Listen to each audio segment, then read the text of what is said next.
Go live. Welcome in, everybody, to another episode of Let's Just Talk About It. Today is a Wednesday, and typically, sort of, we still are doing the We Are What's Left Wednesday with our amazing co-host that'll be here with us for a little bit. Is James Baldwin Rage? If you do not know who this is, I really don't know what you're doing with your life. Okay, literary reader. He reads while reading, so it is a blessing to be able to have him here. Oh yeah, I'm gonna drop you down real quick. um so yes, to have him here for our We Are What's Left Wednesday today. Now, we were going to talk about some other things, but something happened today. Kamala Harris is on her book tour, and she was met with protesters. As a private citizen, she was met with protesters. So we are going to talk about that. And if you guys want to come up and add any context to that and how you feel about it, please let me know. You're welcome to get in the queue and be able to come up as well as we address the issue. Everybody that's in here, make sure you hit the thumbs up button. Subscribe if you have not done so already. On TikTok, you already know, if you have another device, put it in the live comment, hit the thumbs up and subscribe so we can get those hours. Also, too, thank you, Granddaddy. What up, Chris? If you are here on TikTok, share the live with a friend or two. Thank you, Oya, for the my share. I appreciate it. And tap the screen. Let's go ahead and get up to 50K. This is going to be a very interesting topic because we all love Kamala Harris, very near and dear to our hearts. So it might get a little bit passionate tonight, but it's okay. James, I know you just kind of told us, but the YouTube video don't know. What is it exactly that you saw? What was happening, and how do you feel about it? Well, I think we have to contend with this race has become something different. Mm-hmm. This conversation has evolved into hatred cloaked in a cause that has been colonized by people that are not interested in authentic discourse.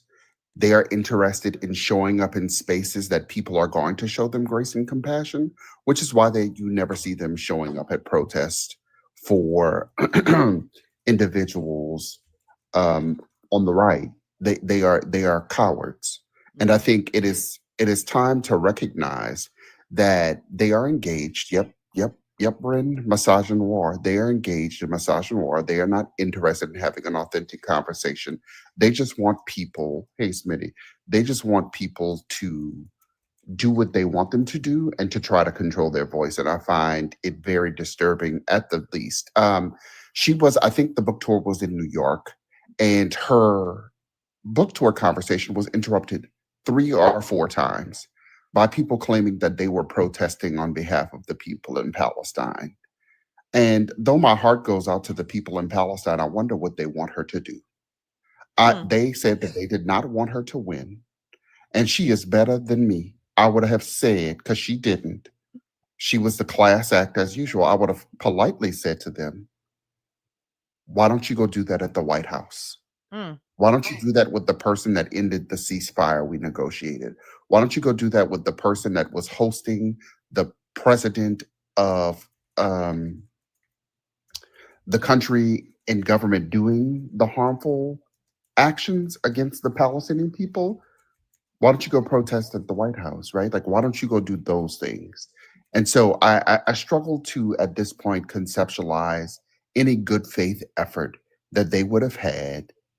Period. They are not interested and never were in good faith arguments. When Black people, particularly Black women, were screaming from the rooftops, hey, hey, this is going to be bad. They said we have to teach a lesson because they believe it is their job to teach Black women lessons. And so now they're reaping what they have sown. And I see the comments, people saying maybe this was just right wingers. No, it wasn't. They are still on this app doing the exact same thing, refusing to accept accountability for the decisions and material conditions that they have created for people in this country. And I am disgusted. Also, as a co-host, I want you to tap, tap, tap that screen long, hold on Justice's beautiful face, and share the live out. Please additionally gift her. We appreciate you being here with us, and I'm glad that I'm here for the first We Are What's Left Wednesday. I don't know why I am so honored to be first, but I appreciate it. And I'm honored to have you here. I'm actually going to change it so we can see the big. We can all have like at least a bigger box. And this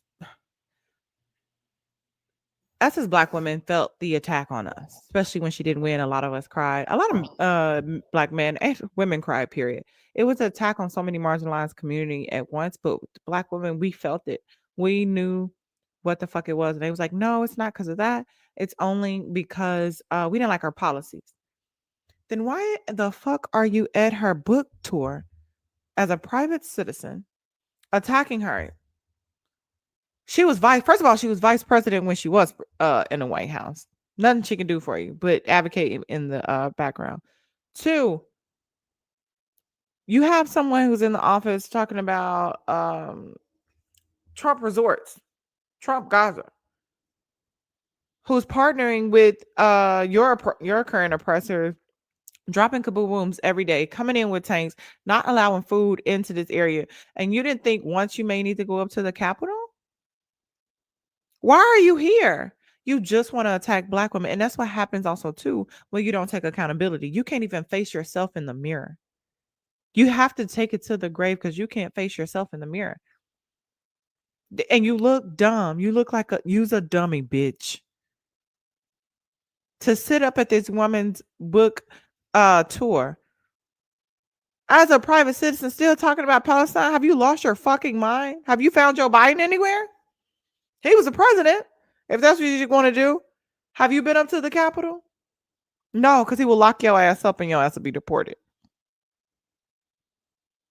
Stop playing with us and leave us the fuck alone. I personally didn't see it, but I've been hearing about it all day because I know it's going to piss me off. I know it's going to piss me off.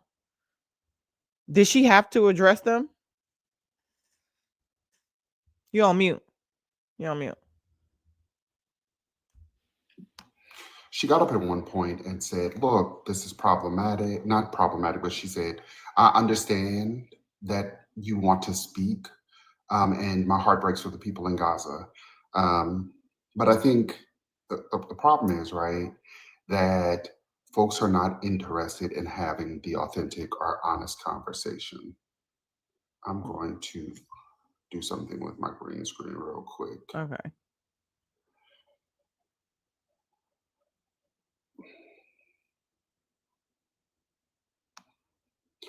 Yeah, so I just struggle. I really struggle with what they want her to do in this moment and in this season. And it is interesting to me that they are disinterested in having that honest and authentic conversation.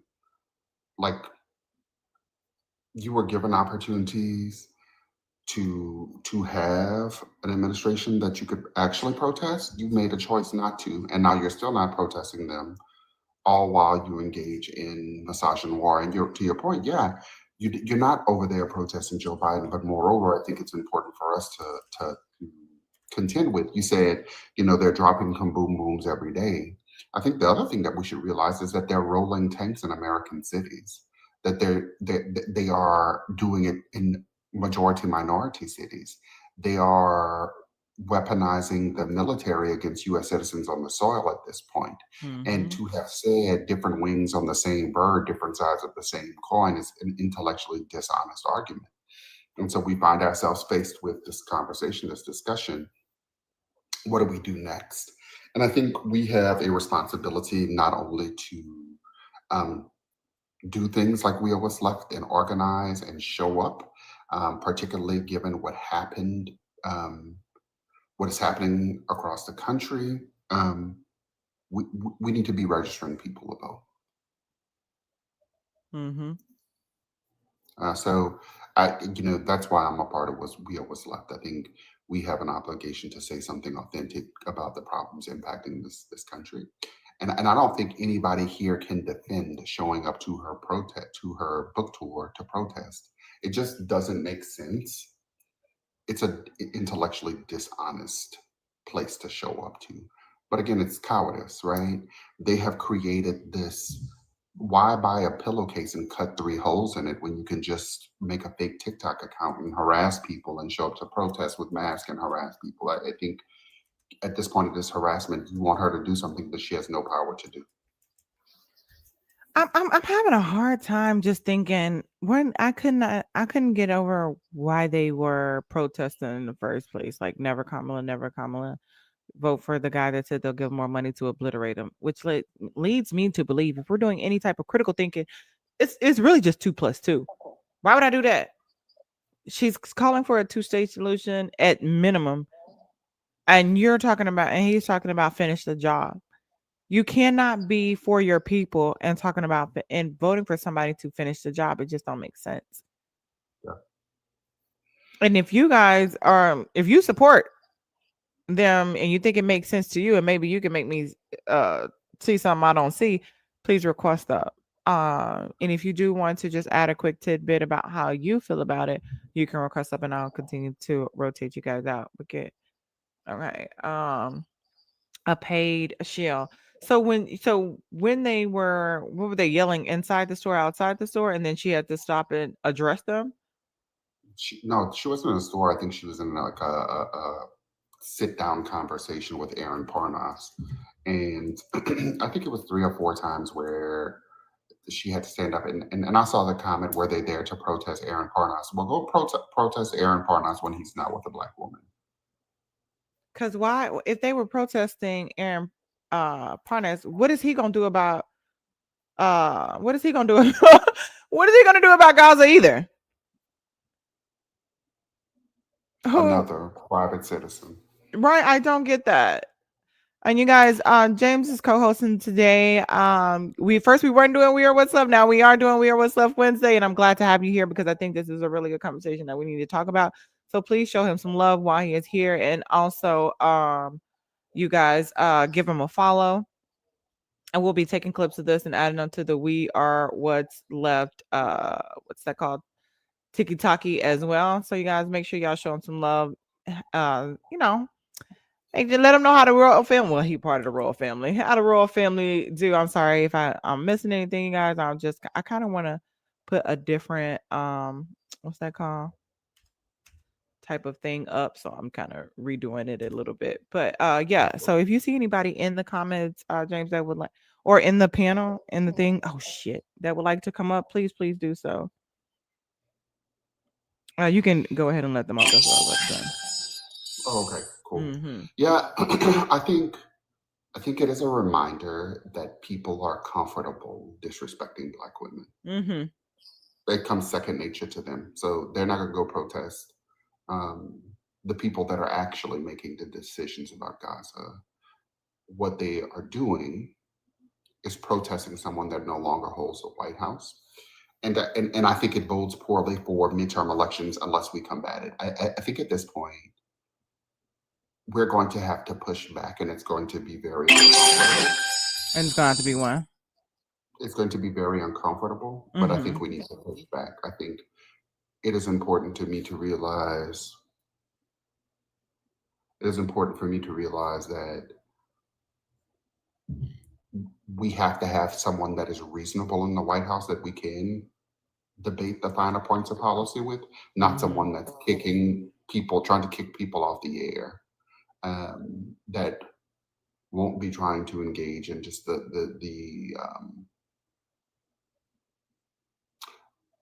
we're in a bad place, and it troubles me. It troubles me greatly.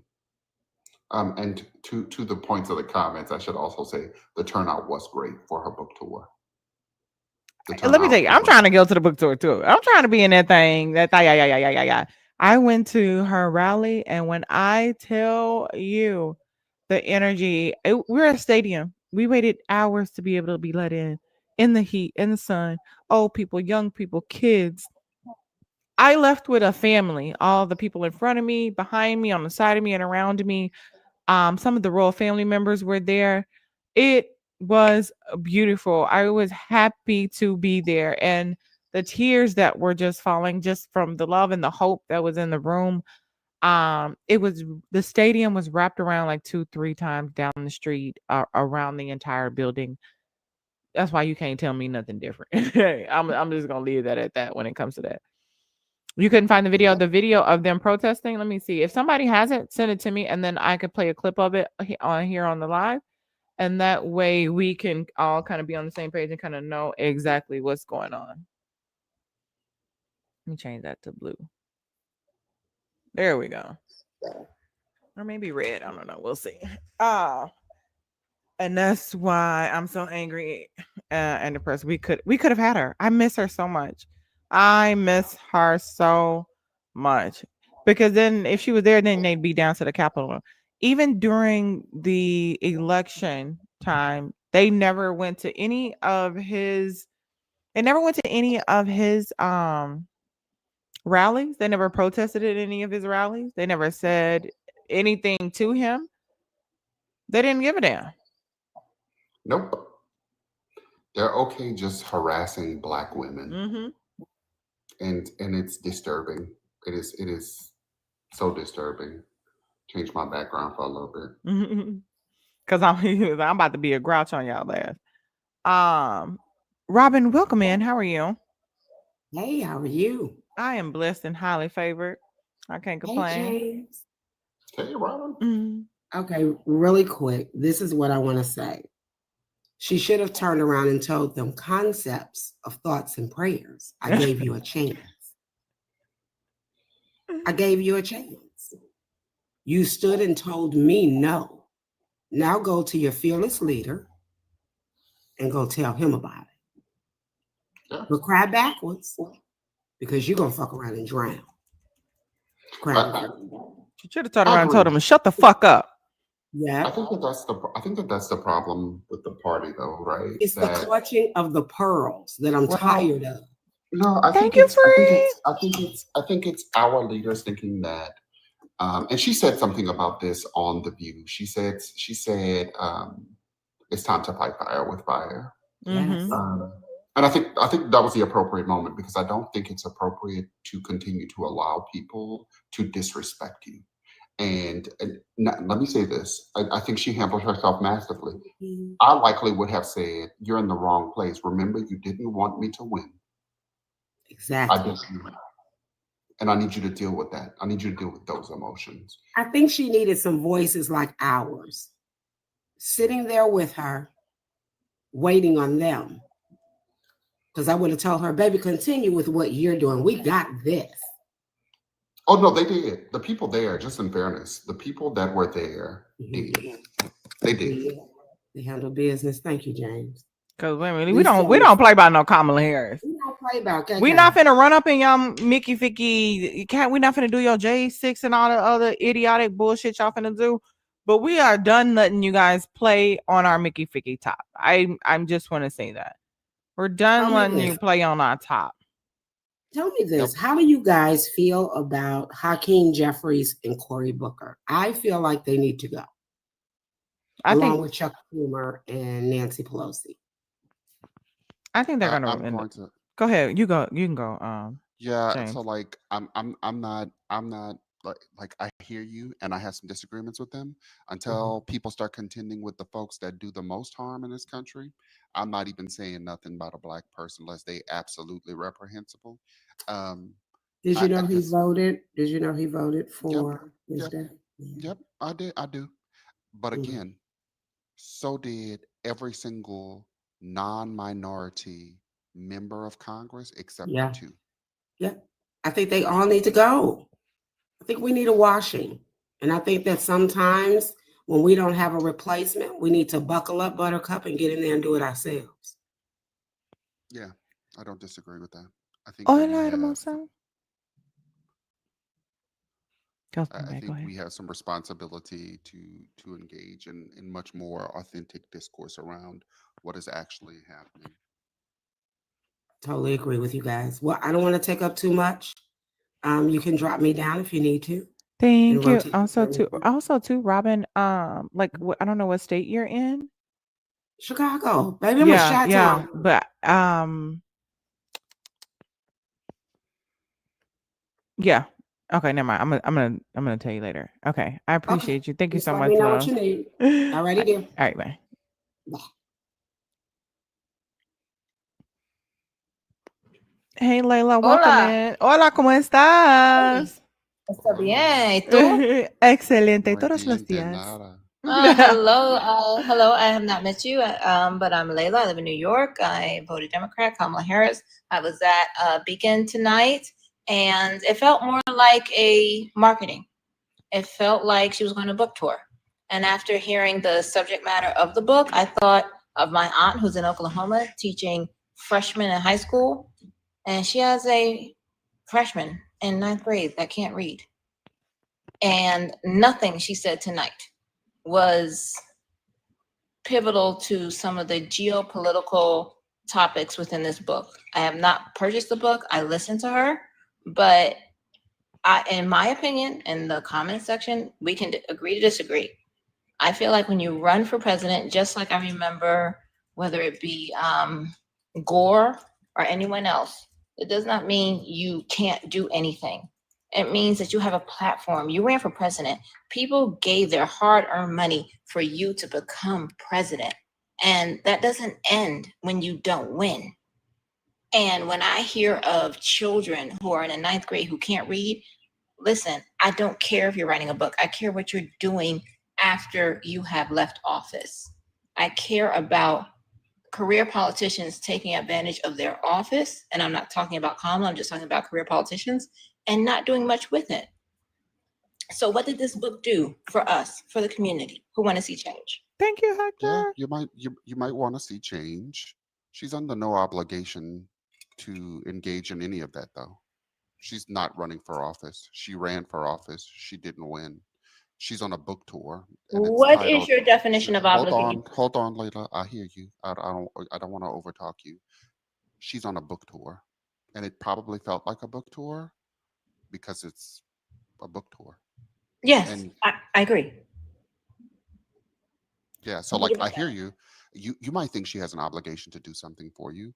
In the same way, if you ran for office and someone said, I want Layla to now do X, Y, and Z, you might feel obligated, and that would be your choice, and I would respect that. Mhm. And you might say, I don't want to, and I would respect that. The problem that I have isn't, I think we're talking about two different issues tonight. One is you wanted her to talk more about geopolitical issues. Fair enough. She didn't, and that disappointed you. I think I'm concerned that people are protesting her at a book tour, and I don't understand the reason why, Okay, so particularly given that the people that protested her said not to vote for her. okay. Well, there were many fractions there, including the people who were pro-Palestinian. There were people who were there pro-Mamdani. There were people there who were pro-Cuomo. And of course, we know the Democratic Party in New York has not endorsed any mayor for any person running for mayor. She has. And in my opinion, and this is my opinion, when you run for president of the United States of America, as I said, whether you be Al Gore and you lost, or you be someone else, you are still a Or Jill civilized Stein, member. Or Jill Stein, because we don't see exactly. her at all. Leaving anybody, I got smoke for everybody. You know that, Jessica. I got smoke for everybody. So when you ask people who are living literally paycheck to paycheck to give $2 or $3, $20 to help your campaign win, and you lose, you write a book about geopolitical politics, and you leave out a lot regarding white nationalism, racism, and it comes across like a book tour. That's exactly what it is. But I think there are a lot of people that were hoping that like she could come on stage and make a statement about geopolitical politics that impact us all, whether it be Palestine or whether it be Congo or whether it be here in the United States with what happened in Utah or with the Democrat who was assassinated. But that did not happen. And it was a bit of a disappointment. She does not, quote unquote, owe us anything. You're right. You're right. But when I look at children and I look at paychecks, children who can't read and paychecks no longer stretching, maybe I'm looking for hope within the Democratic Party. Hope. And she is still the last person that ran for president, no matter what the obstacles that were put in front of her from rumored to be Hakeem Jeffries and Pelosi, but that's another story. I'm still looking for hope, and I did not get that from tonight, if that makes sense. Does that make sense? What did Yeah, you want her to so do? What did you Speak, want her to do to help inspire, the children read? Like inspire. what could she have said to make you feel like, oh, children are gonna read now? Speak, inspire. I think there are people that are just totally dead. They feel like they can't do anything. And when they hear people like Hakeem Jeffries get on the news and say, it's not our government, it's their government, they feel like I can't do anything. I'm not going to go out and canvass. I'm not going to get out and do anything but get out the vote. I'm not going to do anything because it's only 9 months in and I feel so downtrodden. I feel so saddened because I can't do it. When you can use your voice just like you do on your platform. James Baldwin Rage, you do on your platform. And there can be multiple that do that, but there are so many people out there just felt like I can't do anything. Someone buy a book. So you I don't hear feel the you. fire with go ahead, because I was just No, thinking, go ahead. what's No, she I saying? mean, my We thing gotta is, fight fire with fire, which is the first time I've ever heard her say that. It was tonight, yes. Right. yeah, she said it on The View, and just for the sake of saying it, she did endorse Zohran Mamdani. Yes, that happened this week, yes. Nope, she endorsed Zohran Mamdani. And I would remind everybody that Zohran Mamdani was one of the people telling people not to vote for her. Mm. And I think it shows a great deal of compassion. And I hear you. You wanted hope from her. You said you didn't buy her book. Her goal is to sell books. Oh no, I did buy it. That's why I Oh, got you to. said That's how I got to the event. Yes, okay, I did. okay, okay. I I want thought you to said you be able didn't to buy it. articulate what I'm saying, and I think there Yeah. were a lot of people, including when I canvassed for the mayor, and not as a Mamdani person, a person who's voting, but as someone who wants to see a Democrat in the seat, not Cuomo. I feel like the Democratic Party is fractured, and I would have liked to have seen a little, or heard a little bit more about uplifting the Democratic Party, listening to the voters, listening to us. Like I firmly believe what Roland Martin said. The Democratic Party went from the party of rice and beans to salmon and quinoa in one voting generation. Yeah. And I mean, I think you could want a lot of stuff from her. yes, I think your disappointment for the sake of for the sake of TikTok, right? Like noted for the record. But again, I didn't, as somebody that supported her, I want her to, and a person that bought the book, like I want her to do whatever she wants to. Mm-hmm. I want It's her not her to do job. whatever she can. Is that a difference? Let me, like, Layla, I want you to let me finish a sentence, my dear. You didn't cut me off 3 times. I want her to do what she wants to do. Now, that might not be what other people want her to do, and I'm certainly going to respect their opinion. But their opinion, I think, as someone that also purchased the book, I want her to do what she wants, and I think that there's a symptom in this country of people screwing stuff up and over again. And I'm going to presume, if that is your profile picture, that you are a Black woman, of expecting Black women to clean up the messes of other people. And I get it. She might not be ready yet. She seemed to suggest she was angry as hell. I would think that that's fair. I would hope that we extend grace and hope that she talks about it when it's time. But she did say that right now she was on her tour and focused on her book. Now, I hear you though. I think she could talk about geopolitics, but where's Al Gore at? Where like Last time I saw Al Gore, he was speaking at a climate change a conference in Paris when the United States, under Trump, withdrew from the Paris Climate Accord. So there are people who are active, who are out there. And again, going on The View and not speaking about things that impact us under this regime, and I'll call it a regime every day, was a little like, are we in the same world? Are we living in it? She does get to write a book, but I wish, and maybe this is my opinion, I wish it was something a bit more relatable, something about geopolitical politics where a 10th grader who can't read cannot associate with is the next generation of voter, right? And I want the next generation of voter to not be MAGA. I want them to be educated. I want them to be able to read. I want them to be able to buy a book and go to the library and download it and know how to do so. And I can say tonight did not feel like that. It felt like a lot of Democratic high-end donors that, and I'm gonna say this, and this is just my opinion, necessarily didn't engage in the last election, if you Yeah. know what I'm saying. Yeah, I think I wish she had gotten on the stage and said, "I told you so." What I does told that you do? so. I told you so. I think she should have said that over and over and over again. I told you so. And you would be wise to vote in the next election. I think that's what she should have said. I told you so. And you are getting everything that he promised. And you should have known better. And here's why you should have known better. That is literally my thought. Like, I don't think that she owes people anything. I do think that she's going to come back around. Cause why am I gonna go on my book tour and tell y'all all the shit I told y'all on the election tour? I just Okay, told y'all. I just told y'all everything. And then they like, if I go out for a job and I don't get the job, I'm not doing the work.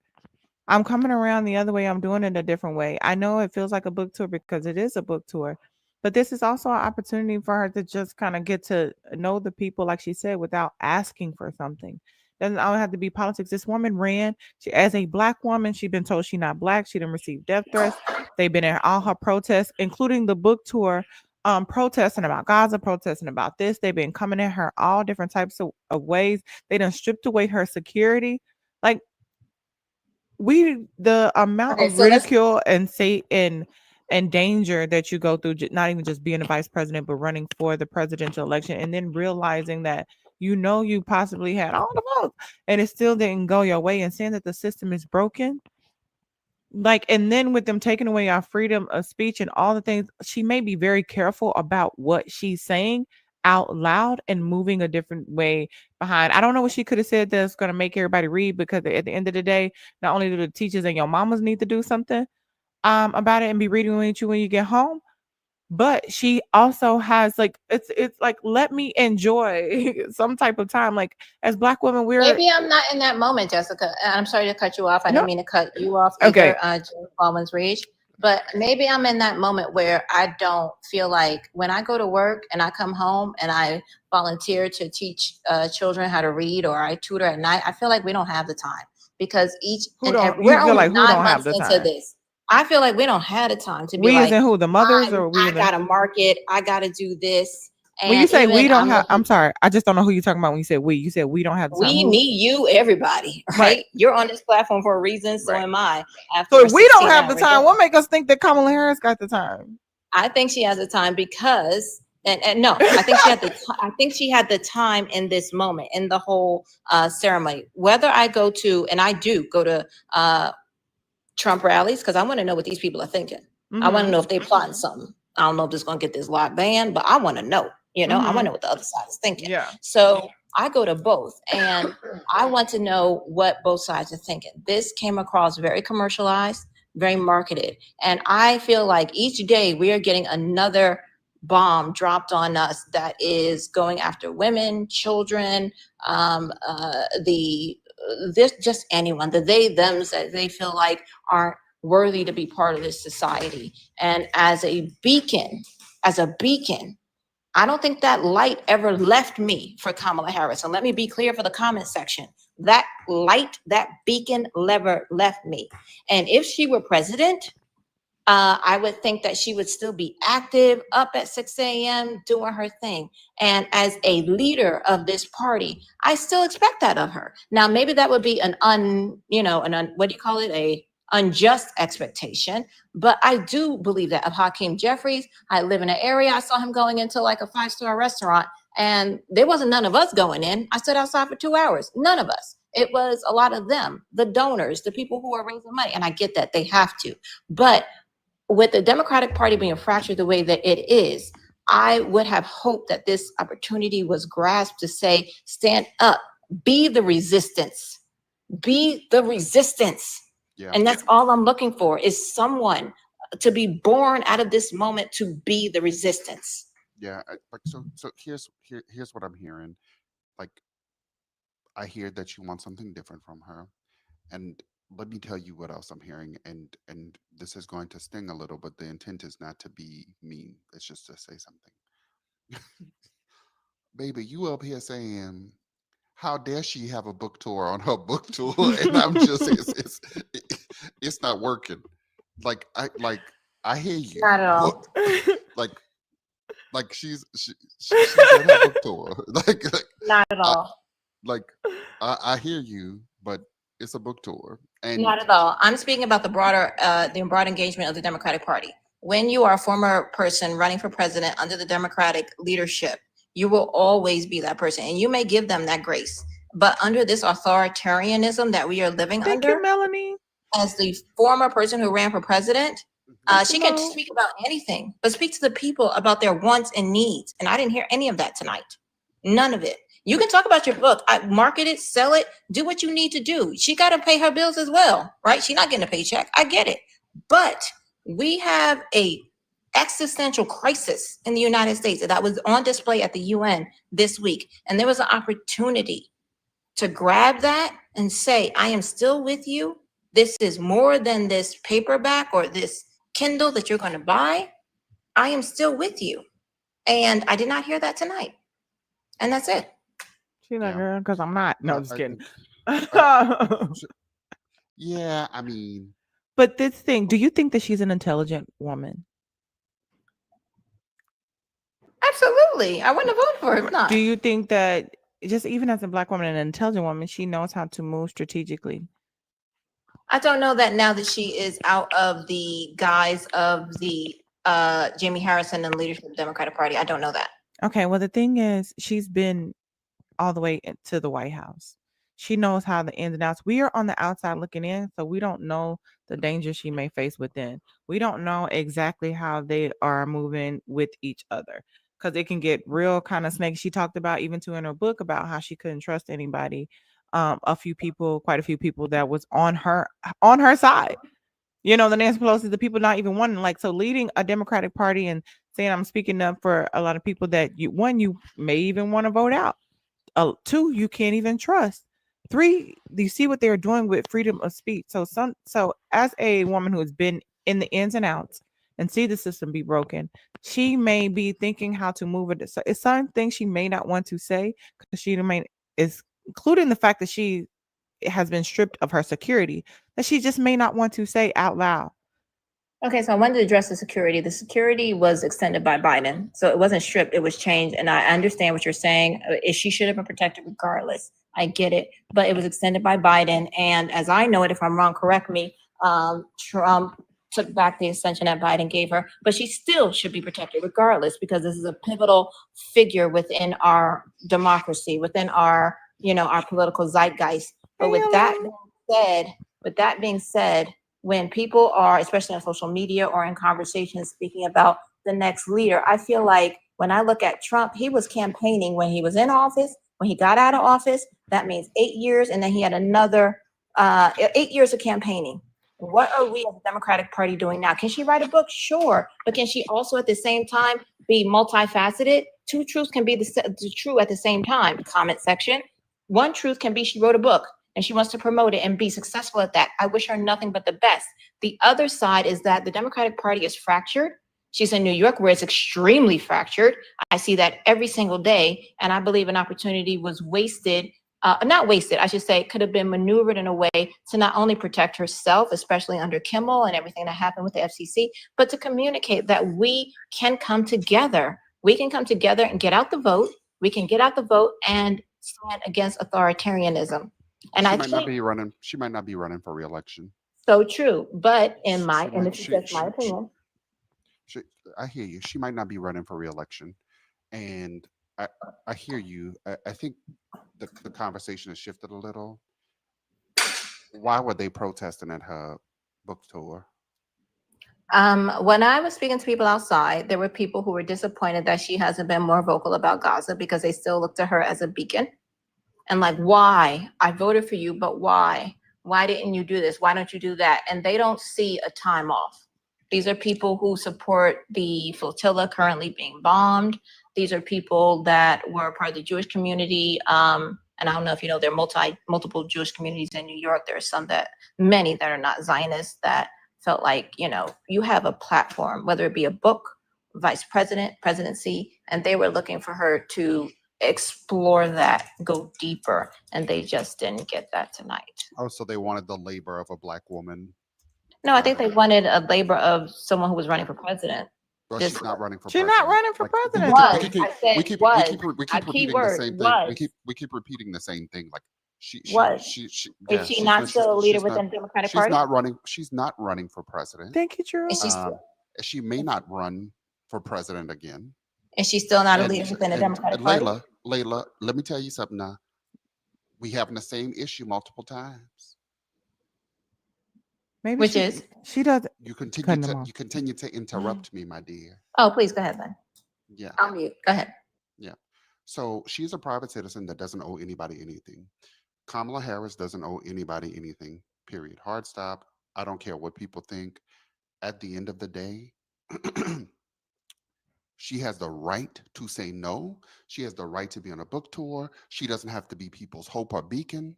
She doesn't have to stand up for people that told folks not to vote for her. She did say on that stage she cares for the people of Gaza.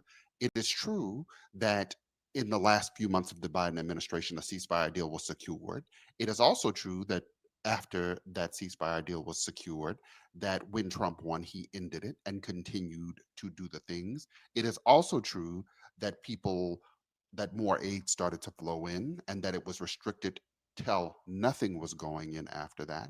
And so people want Kamala Harris to be perfect, and they don't have the same smoke for people like the people currently occupying the White House. And at the end of the day, that's my trouble. My trouble is that you're over there at a book tour for a private citizen, but you're not outside the gates of, I don't know, pick your favorite place to go protest people that are in elected office. I don't see you out there protesting Hakeem Jeffries or Mike Johnson. I don't see you out there protesting Marco Rubio or the Trump administration. Oh, every What day. I He was in see- New York. I'm sorry, go ahead. And so I think one of the things that I find myself disturbed by is that she doesn't owe people anything. And I hear that we're just going to disagree on the finer points of what she should be doing in this moment. But I think as the person whose topic this is, we're going to pivot on back to why they were protesting, right? Like, and to underpin that, I'd say there are not people protesting. It is not at the, and she mentions that in her book too. She talks about people not recognizing that it was in fact a binary choice. Would you And I like hope that to, she I'm sorry, again, I'm just passionate, excuse me. go for it. Go ahead. Okay, so yesterday I was at the UN. There were over 200 people protesting. Today, I would think there were easily over 1,000. I saw Hakeem Jeffries as I came off work because I still got to work in order to support the flotilla. And he walked into Manuela, which is easily one of the most expensive restaurants in New York. $10 million, easily $100 million worth of art. We're talking about easily 1,000. What was it? I counted 7 or 8 different private Secret Service vehicles, people protesting. Once that went out, people protesting. And Protesting people would where? come outside. It's called Manuela on West No, Wall. protesting. They were protesting Hakeem. You said they were Hakeem. protesting at the UN. Yes, sir. Yes, How indeed. many member nations of the UN have recognized Palestine as a state now? Oh, I honestly cannot answer that, but I do know that my friend was there and it was unsafe for him to leave because of the number of people protesting in support of Palestine. So there are people, including myself, who are out there canvassing, not for just Protesting Mamdani. Hakeem Jeffries is the minority leader. So Yes. he has no authority to change what the government is doing. Does that mean he There are doesn't have a voice? There are two government agencies that can restrict weapons. That's state and defense under the Leahy law. They can make an assessment that the weapons are being used inappropriately. So you need to find the Secretary of State, who is Marco Rubio or Pete Hegseth, and protest them. Okay. And Well, I maybe think- there were people that I just. I think one of the things that we have to contend with is people have a right to protest, but when you tell me that they're protesting at the UN, I find it interesting because almost every single nation, with the exception of I think 15 at this point, now my number might be off because they have new countries every day. Wrong place to protest. The people at the UN already have passed multiple resolution saying stop doing this. The UN doesn't have a military.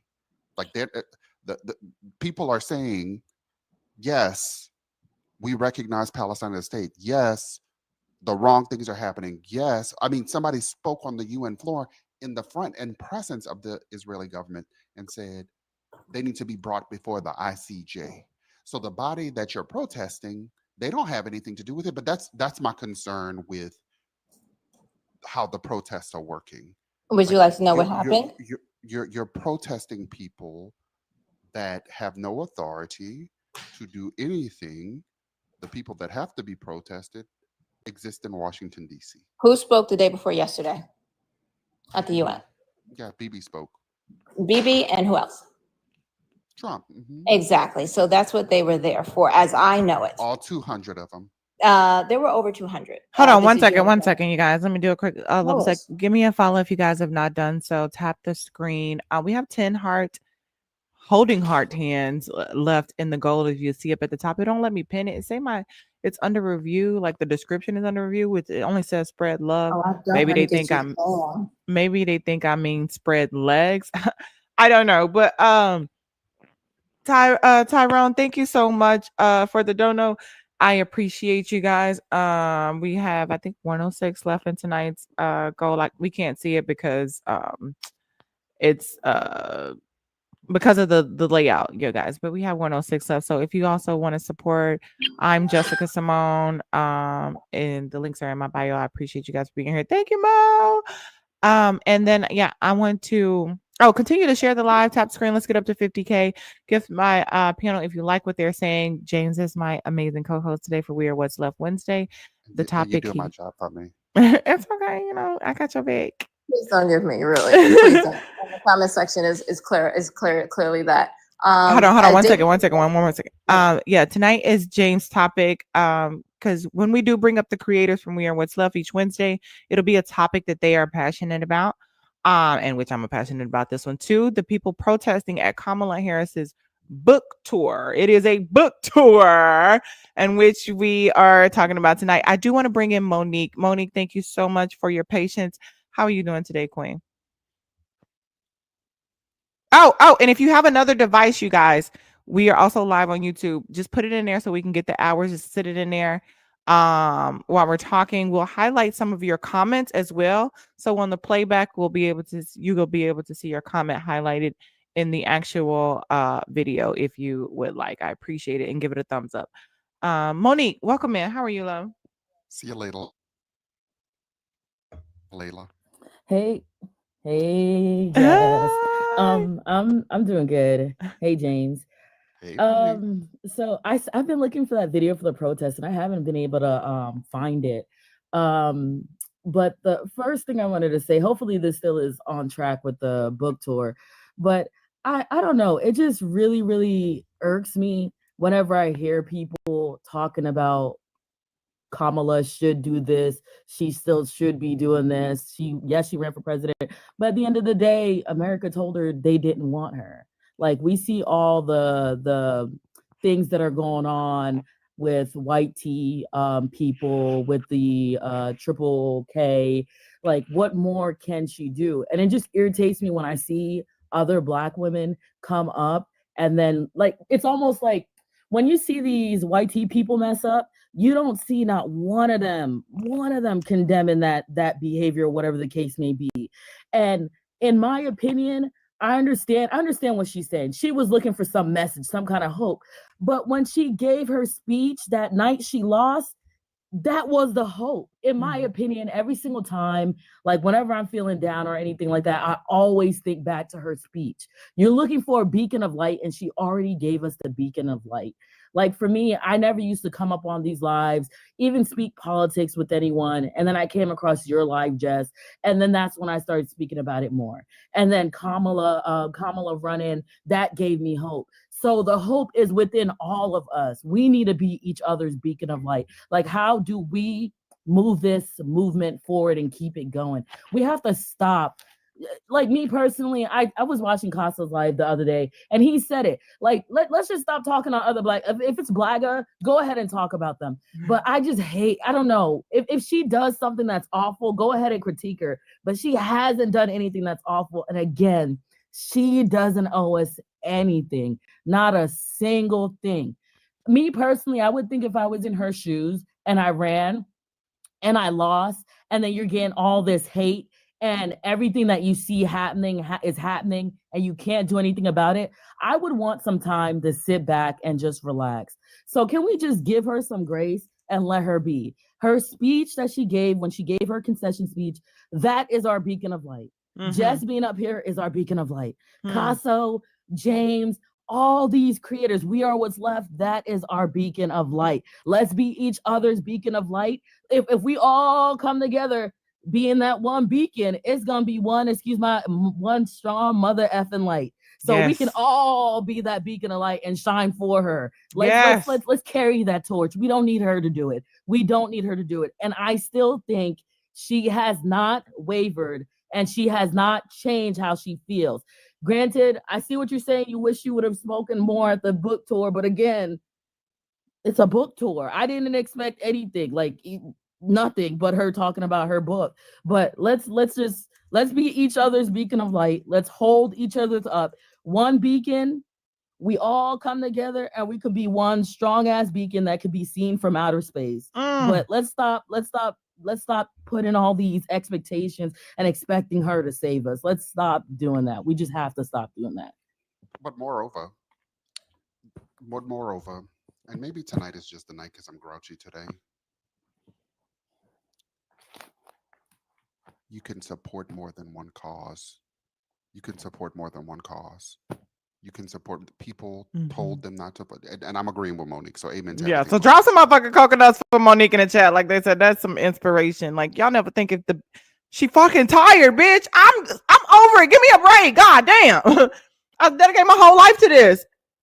All for this moment, and still I didn't show up on top because the system is broken. Give me a fucking minute. And that minute may not look like 3 months. It may look like 3 fucking years, bitch. Give me time. I might just jump in another last 107 days. Leave me the fuck alone. God damn. But go ahead. And yes, you can support more than one fucking cause. I think so. That's my issue with cause colonizers. There are people that live in this country under the comfort that this country offers them, but for simply existing in less than melanated skin. Showing up to lecture a black woman on what she should be doing with her time now that you've since told people not to vote for her. I think it's important for us all to realize that you can have a heart for what's happening for the people in Gaza and still have a heart for the people that have lost. The 15 million people that they are estimating that are going to lose their lives because they no longer have access to HIV/AIDS antiretroviral drugs through USAID, are the people that won't have access to vaccines, are the people that won't have access to healthcare, are the people that have lived here their entire life that are being drug down the street in the middle of the night without a trace and being deported. I think that we can hold more than one thing at the same time and be hard first. And that is my trouble. You are not going to colonize a cause and weaponize it against me. You are not going to lay at the feet of black people a G-side. You can find somebody else to do it because we're not the people that caused it. We're not the people that created the material conditions in this country that allow it. So don't offer to us G-side. Do not sit at the feet of Kamala Harris G-side and think that she wasn't trying because you never gave her a chance. You told people not to vote for her. You engaged in rhetoric that has led all of our material conditions, including the people in Gaza, to be worse. That is a fact in the data. And so I want us to recognize that you don't get to weaponize a very horrible situation against black people and call it activism. It is not activism. It is literally the tools of supremacy at work and hiding behind the cause of Palestinians to do it. Mm-hmm. Mm-hmm. Yeah. Sorry, I just had to get it off my chest because I am. We can't hear you. The mic on. You dropped the mic. Lord, I didn't forget. I set the mic down because I'm aggravated. I think to go there and protest her is a reminder that they are a waste of time. Mm-hmm. Like, to show up there and protest her while people in this country have military tanks on their streets is wild. It's nasty work. Mm-hmm. Like, it's absolutely diabolical to think that with everything happening to cities across this country, DC, Chicago, and other black and brown cities, and majority um, blue states as wild. It's crazy. And I'm going to have a heart and continue to support the Palestinian people in the way that I do, but I'm not going to be arm twisted or browbeat by people on the internet. And I'm not ever going to support somebody showing up to someone's book tour that's a private citizen and demand that they use a voice in the way that they want to. You said you didn't support her. Don't support her. Why'd you show up to her book tour? That's what I don't get. And what do you expect her to do now? And I hope they had to buy a book to get in. So she make $1.25 off of it. Off of your That's mother. what I want to know. So that's what I want to know. So James, I love you. You know I love you. Hey Sonia, welcome in. Hello. Mhm. I tried to get tickets to any city I could to this book tour, and I could not. So Because they out there spending their money so they get in there. Who are these people that got in? Like how did they get the tickets to this? It's almost making me feel like, is this psyop at this point? You know, and I hate to be a conspiracy theorist, but my tinfoil hat has been on lately. And like, how did these people get into this book tour when these tickets were a hot commodity? I literally went to every city on the website trying to get tickets because I wanted to go and I was willing to fly and travel to go to this book tour. Who were these people? Has anybody come out and said we're representing this group and this is our cause and this is why we did this? Who are these people that were able to get tickets for this very limited engagement to disrupt it and ruin this experience of this? And I was in tears when I saw that video of her. Oh, I'm so sorry, Sonia. I'm so sorry, Sonia. I've been. Oh yeah.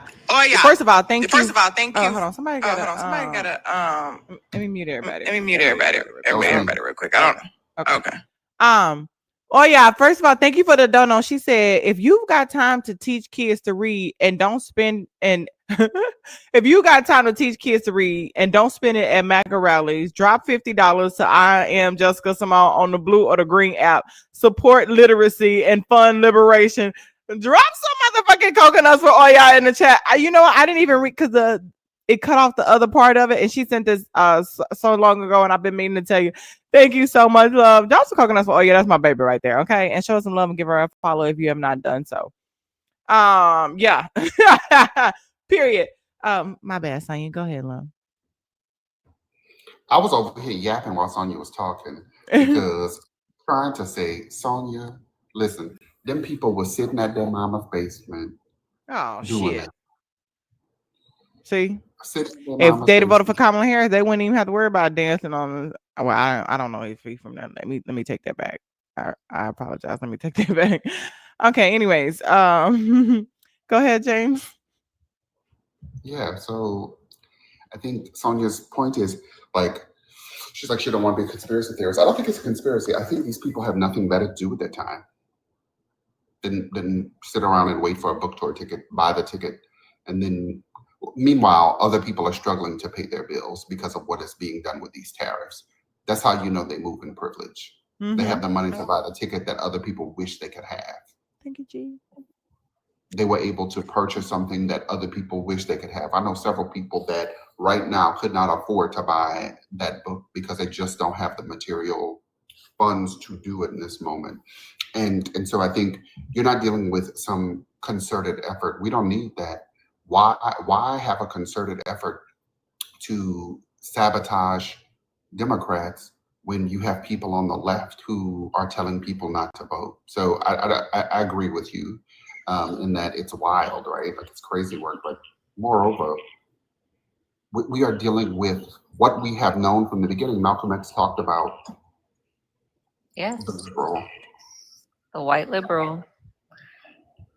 Okay, so James, let me ask you this. So And they just you, white I'm present. sure you, I'm sure you've seen the discourse of the groups of people that were anti-Kamala, never Kamala leftists, right, on this app. And now they're making videos saying they're making plans to leave the country, right? And what it shows me, you just made a good point about there's many people in this country who don't have money to even buy groceries or to pay their bills. But there's this whole group of people that were pushing never Kamala revolution. But they have now we see now, if you look in their comments, if you look at their videos, they have families that have money that they're able to leave the country, right? They have the privilege of being able to leave the country after the damage that they've caused with pushing the rhetoric of don't vote for her, both sides same, all of those things. And we're seeing that now. And I'm sure you saw, I know you know who I'm talking about. And I'm not going to say any names, but don't worry, because I'm gonna have some pictures up and we're gonna talk about them. That's gonna be next week's topic. But that is like, so that enraged me this week of, oh, how convenient for you that you have a family that are doctors and nurses and lawyers, and I have all this family and we have all this money and we can leave whenever we want. Well, guess what? The majority of people in this country do not have that privilege to be able to do that. And you've left all of these people out to dry, and you're just going to leave and you're just going to go off to wherever. And here we are. And Kamala's still, here's the funny thing. Kamala's still here. Kamala got money, but she's still here. She's not leaving, right? She's still here. She's still talking to us, and may not be the way people want her to talk to us or whatever these people want. You know, they're wanting her to say certain things and say exactly what they want her to say, and all of these, and endorse a man who did not endorse her, which, hey, she's better than me. Because guess what? If somebody threw me under the bus, I would not be endorsing him. It's right? pinned. Y'all can't see the goal? It's 20 heart. Oh, y'all can't see the goal. It's 101 left in the goal, you guys. Let me see. Let me look at it. Give me 1 second, and then I want to go to Monique. I saw you had your hand raised, and then we're bringing Sean. 102 left in the daily gift goal, you guys. Thank you all for being here. Tap the screen. I'm Jessica Cymone on the blue and green app. Thank y'all so much. I appreciate all the love, as we are going to be obviously transitioning here soon. We need 20 kids. So best of man kisses. As far as the gift goes, keep sharing the live. Let's tap the screen to 100K. So we can continue. The more we tap the screen and share it out and do all the good things and get your daily heart means that, and then after 12, you're able to get another one that allows us to be able to push it to the For You page and be able to have these deep conversations with the masses and spread the message. Because I think this is very important. Go ahead. Jessica. Huh? Yeah, Jessica. So to answer Sonia's question. Oh, yes. Go ahead. Yeah, just to answer really quick. I mean, that's the privilege, right? And they think that Black women are tools for them to use. And so Kamala not doing what they want them to do when they want her to do it is driving them crazy. They can't help it. How dare she make money on a book tour instead of fighting the fight that we want her to fight? We just don't want to give her the power to do it. We want her to now make it happen without any semblance of power. And it is diabolical. It is textbook misogynoir, and it is exactly who they are and who they've always been, because they've never deconstructed their racism. Sorry, Monique, go for it. Oh no, it's no problem at all. I was gonna tell Jess to drop me anyway, but before I do, I don't like being up here too long. I just wanted to end it and say, let's all be the beacon of light. We can all do it together. Let's stop expecting one sole source to do it. We're more powerful together than we are alone. And even someone like me, who even when I come up on this panel, I'd be nervous as hell, but I still come up and I try to find how I can help in my own ways, whether it's donating, reposting content from people who actually use their voice and speak up, researching topics. I'm over here doing dissertations and thesis statements like I'm actually like it's part of my assignment, and it's not. I'm just doing it just to do it so I can understand the topic, so that way I can articulate and speak up and speak on the matter.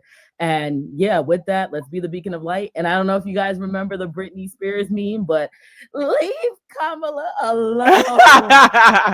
Leave her alone. Okay, let that black woman live. Yes. And with that, I'm done. Thank you so much, Mo. Let me tell you something. Mo don't come on here all the time, but when she do, it's well worth it every single time. Thank you. I appreciate you. I love you, Queen. Somebody go find Jill Stein. Go protest her, honey. Go protest the political Where is support. Jill Stein? That's what I want to know. Where is Jill Yeah, they don't. Stein? You're not looking for anybody else. You're not looking for Mike Pence. You're not looking for Hillary Clinton. You're not looking for anybody but Kamala Harris, because y'all expect a black woman to come up here and clean up somebody else's mess. Bitch, I didn't get the job. I don't do the work. That's like getting a job and as a fucking regular sales, but they want you to do managerial lead work. I'm not doing it. If it don't come with no pay, I'm not doing it. But Sean, No, it's like hold on, really quick, not Tanya. getting hired for the job, and then they're wanting you to do the job that they told you they didn't And want we're you not to doing do. it. And we're not doing it. Like what? Like Sean, welcome to the live. How are you? And then we're gonna go to Nene as well. Welcome in, Nene. Hello. Mm-hmm. How you doing today, Sean? How you feeling? I know that was interesting. Okay, so it's always a struggle when you muted yourself. Layla was challenging, but we're gonna do it because it's being respectful to Black women, and that's what I would want the most from Black women, Black men, white men. Freaking respect, man. We're not out here to be the pack mules of the world, and so to toot your own horn about how much you're doing and you want to be inspired, sound like you need therapy. Sound like sis needed some therapy, and maybe a little bit of Jesus, some little higher power if that's your thing. Because if you always have to stand on somebody else's shoulders and beat them down so that you're elevated, that's a you problem. And I think it's important for us to go out here and elevate the culture. But you don't have to have a grand platform for that. The biggest platform any of us will have is in our own freaking families. I didn't hear her talking about educating your family. I didn't hear her talking about how she's helping her kids to read, or her nieces or nephews. So Kamala does not need to be the mammy of the world, especially when y'all said kiss my ass, right? Isn't that what you told her? Kiss my ass. We don't want you, Black woman. So now you come, you get all the tickets, kind of like a Jedi mind trick, like they did Trump, but his stuff was free. So you paid for her stuff so you could come and heckle her. Who's laughing? Her all the way to Spain because you paid for the books. Dummy. Y'all ever see that dummy? That meme? It's a black guy. He has on like a mink coat and he's stepping inside the car to sit in, and he say, ah, ah, ah, ah, ah, ah, ah. That part. That's how it is. But you didn't already pay for the ticket. The fuck out of here. You to pay for the ticket. And I think the more sinister piece is the fact that this Black woman's life is in mortal danger. Now I'm gonna talk about it for a minute. If they can pop that other dude right there when the world is watching. And I've been down a couple of little rabbit holes here. And I had to think about it. If you pop pew somebody even from 2 football lengths away, and you're using the kind of weapon that they say you are, the impact should have been much greater than what it was. And I'm not advocating for it to have been. I'm just saying I'm going to use a little bit of common sense here. I'm going to go back and I'm going to look at BB's post. How you the first one halfway across the freaking world talking about my man's gone, y'all, and he sent me a letter and you ain't never held up the letter. We ain't never see what the letter said from CK. We ain't see none of that. And then why was it that DJT was the one to announce it here? Like, I didn't know you were also president and a newscaster, like breaking news. Here you go saying, oh, he was shot. He was pew-pewed. Oh, sorry to tell you, he has expired. And nobody has 2 brain cells out of the billions to rub together and say, this don't make sense. Something is afoot. Something is afoot, and it stinks to high MAGA. It stinks. We're not even... It got their blueprint all on it. That's all I'm gonna say. Even the shit in Dallas. I don't know why everybody has this. Welcome in Oslo. I don't know why everybody has this. All of a sudden, every Pum Puming has. I wrote on the shells, and it said, "I'm liberal." Like, bro, you using it so many times, it's not even believable anymore. Sounds like y'all are up to something, and then all of a sudden, the suspect unalived itself, and we don't know nothing. They give us some random name and some random picture that nobody can never really even verify. No, all of it's very random. I And want to I'ma talk tell to you, Tyler. I'm into body language. I looked at Mrs. Kirk's body language, and I'm gonna tell you right now, I'm divorced 3 years. But even if my ex were to be pew-pewed, your girl, that's me, would have some tears to cry. I mean, that mascara must have been the top shelf because it was holding up. Whatever I that didn't makeup see is, it don't move. tears. We saw Well, I no think tears. I think you gotta None. I think you gotta contend with the fact that compassion doesn't and I'm not gonna even talk about this subject for long. All I'm gonna say is the tears are only utilized when they're weaponized. Can we get the shirt? Can we get the shirt that says that, please, sir? I mean, I think that's the biggest thing for me is that like the tears only come out when they're being weaponized against people. You know, they'll fool around and bury somebody before the family members can even all get that. You know, black folks will fool around and hold a body for 3 weeks so everybody can have a barbecue to afford the tickets for everybody to get there. But I think to your point, your earlier point about our visitor that was on a second ago, I found it interesting that there was this. She's at every protest. She was talking about what restaurant he went to, and I wonder sometimes where these folks come from. But the other thing I'll say is, and I wasn't gonna say this, but I'll say it now.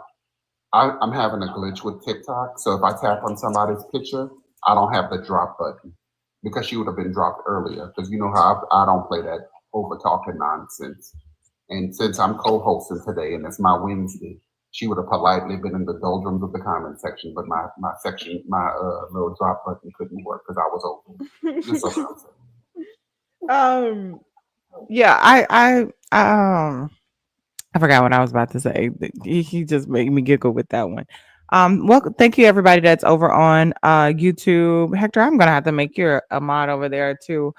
Put some people in the backstage. Thank y'all for being here. I see all the comments. I appreciate you. If you guys have some insightful comments, we will all highlight them on the video. So on the playback, it will be there. Thank you guys for being here. If you guys are in TikTok and you have another device, put it in there so we can accumulate the hours as well. Show Jane some love, you guys. That is my co-host for tonight for We Are What's Left Wednesday. He is a creator with We Are What's Wednesday.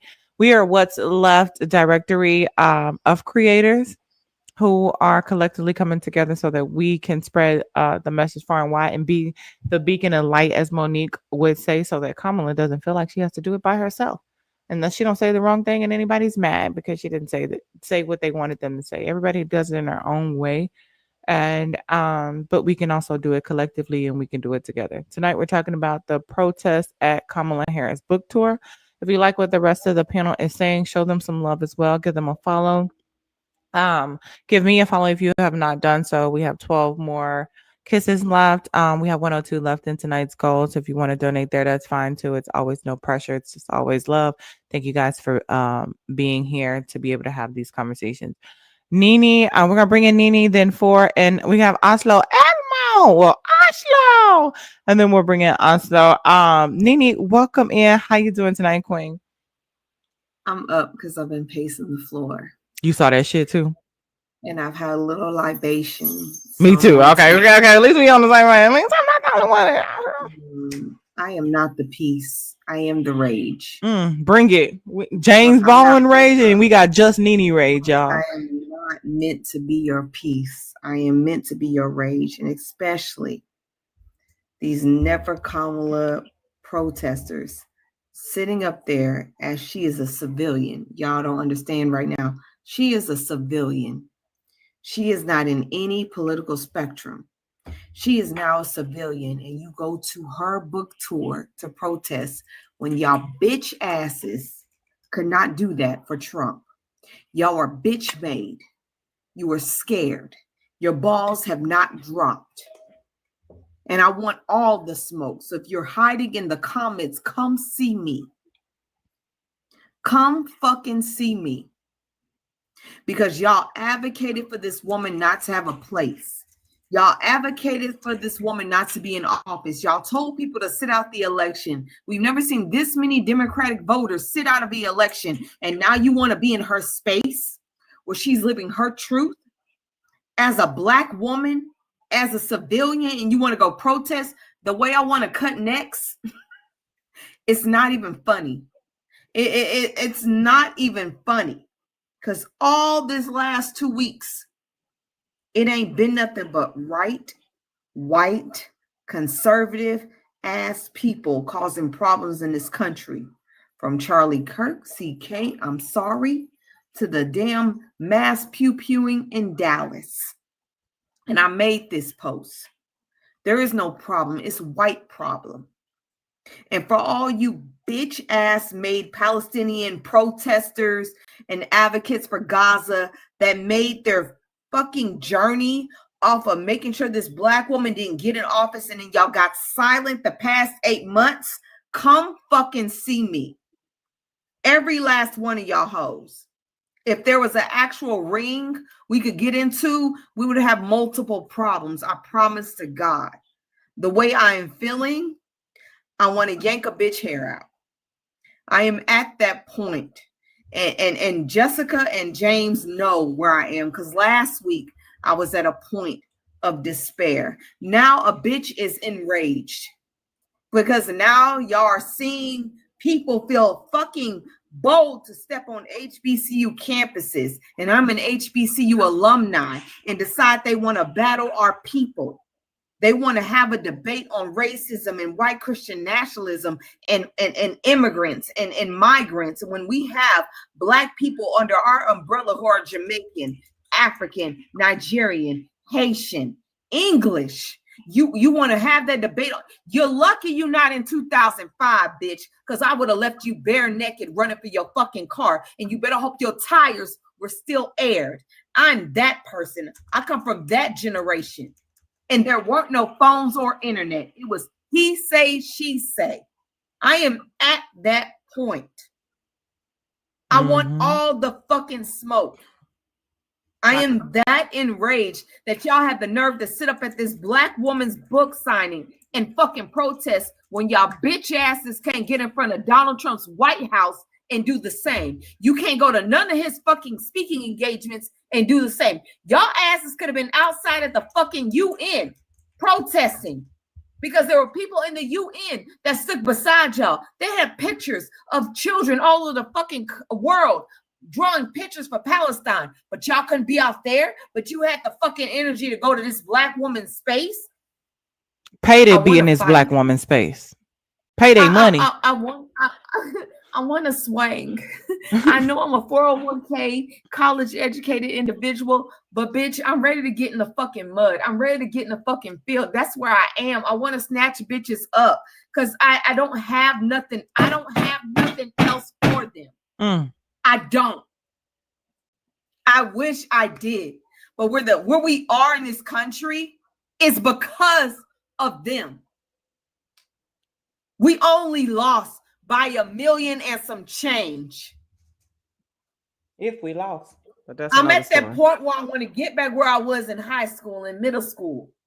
Meet me at that green at the park, thing bitch. in the hood. Meet me at that green thing in the hood. Slap my hand in the middle. That's where the fuck I am. Talk about the hot box. Yeah, I know that we used to sit on. That's where I am. That is where I am, y'all. I'm at that point. I don't have a fucking return because you have the audacity. Allegedly, yeah, right. To be that fucking weak. You have the audacity to be that fucking bitch made. To get up in that Black woman's space that you did not want and want her to speak for you. I am so tired of Black women having to be that fucking barrier for everybody. Y'all hate us, but y'all need our fucking voices. God, they want to be us, be on us, be in us, be around us. Y'all need us so fucking bad, but you disrespect us. It's time to fucking slice necks and cut them off at the base. You fucking Palestine, Gaza, leftist, and I'm tired. I'm tired, bruh. Just don't get her vibe taken down, my love. I don't have a down button no more. I don't have it for y'all. You know what, Nene? Well, I'm a lady in rage. I don't have that shit. And that's needed too. That's needed too, because there are a lot of people that I can identify with you, depending on what day it is. Okay, you caught me last week, week before last, I'd have been right there too. You might catch me next week, and I'm gonna be right on there. But that's what I love about us doing it collectively, because then, we have a balance to everybody. With that being said, too, Nene, I was waiting until we got the website done, so I can show, like, hey, girl, look at the website, because we would love for you to be a part of We Are What's Left. There's no pressure. I always tell people there's no pressure, because down for the cause. You already know that. Yeah, I would love for you to be a part. We love to get. I'm not politically correct. No. We don't need to be, because the thing is, we're going to HBCUs. We're going to underrepresented community. We're going to our communities. We're talking to our people, and we have a language that they don't know how to talk to our people that we do. And the fact that they think that they can, quote unquote, be the next CK and think they have the audacity to come to the HBCUs lets us know that we got to get out there. Like, bitch, let's go ahead and get out there. Don't understand how lucky they are, because if it was in my time, I'm about to be 40 this year. What? Black don't crack unless you use it. You would have got dangled on the second story of a building. But those kids, the way they were acting, they can relate to you, Nene. They can relate to it. Like, we're going to have all type of people on the panel to be able to talk to them. This is not a debate. This is informing our community and uplifting them and letting them know we see you and we're going to do this shit together. It's not, we ain't going in there to fight with them like we CK or none of that shit. That is a safe space for Black students. That is a safe space for our Black children. That is a space for them to feel comfortable and safe to get an education. Mm-hmm. And you decided to infiltrate that shit. And who, Jesus? Mm-hmm. I have so much pride for my people. And going to a HBCU blessed me in so many ways that I'm gonna protect it at all costs. And I will never back down for that space for our children and our up and coming leaders to have a space to vocalize their problems in a space where they're heard. And that's what's important. White folks don't have no fucking boundaries. They don't understand that they are not safe for us. And you are lucky and you are blessed and highly favored that it's not 10 years ago, because I would have watched them break you down to nothing but your underwear and run into your car. I would have been happily sitting there recording with my camcorder or my fucking camera. I would have loved to see that shit. But our people right now, our generation right now, they have so much more resilience, and I'm proud of that. But let us off the leash. Let the alumni off the leash. Thank you so much, Nene. I don't know. I'm gonna bring in Ford, then Oslo. Ford, welcome in. How are you? I'm good. How are you? I am blessed and highly favored. I cannot complain. How do you feel about the protest at Kamala Harris's book tour? I think it's absolutely ridiculous that we have somebody with the credentials that Harris had. For one, as a prosecutor, she was never good enough. As a district attorney, in the eyes of most people, she was never good enough, or she was never Black enough. As a senator, she wasn't Black enough, or she wasn't Asian enough. As vice president, she wasn't, accomplished enough, even though she had all these accolades in her life that proved otherwise. And what it kind of reminded me of today is that even though I've had this notion for a while, is that diversity in the Democratic Party is one of our biggest strengths, but it's also one of our biggest weaknesses. And the reason why that diversity is so weak, it's because so people are so entitled and set on their ways of just getting one vote or getting one item rather than trying to get 6 out of 10.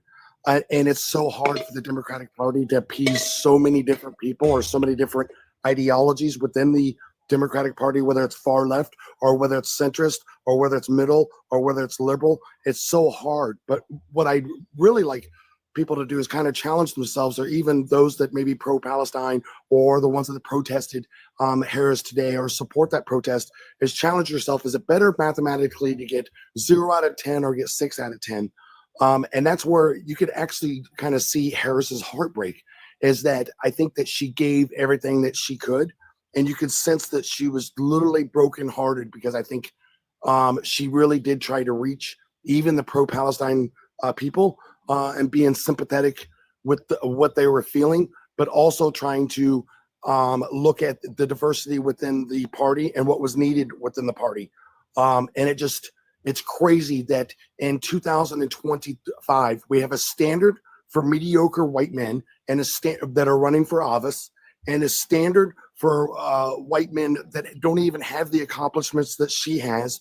But yet we hold a black woman that is intelligent as ever, and at a total different standard than what we hold people like myself as a white T person, that we hold people like, or a person like Harris, at a completely different standard. And it's just crazy to me.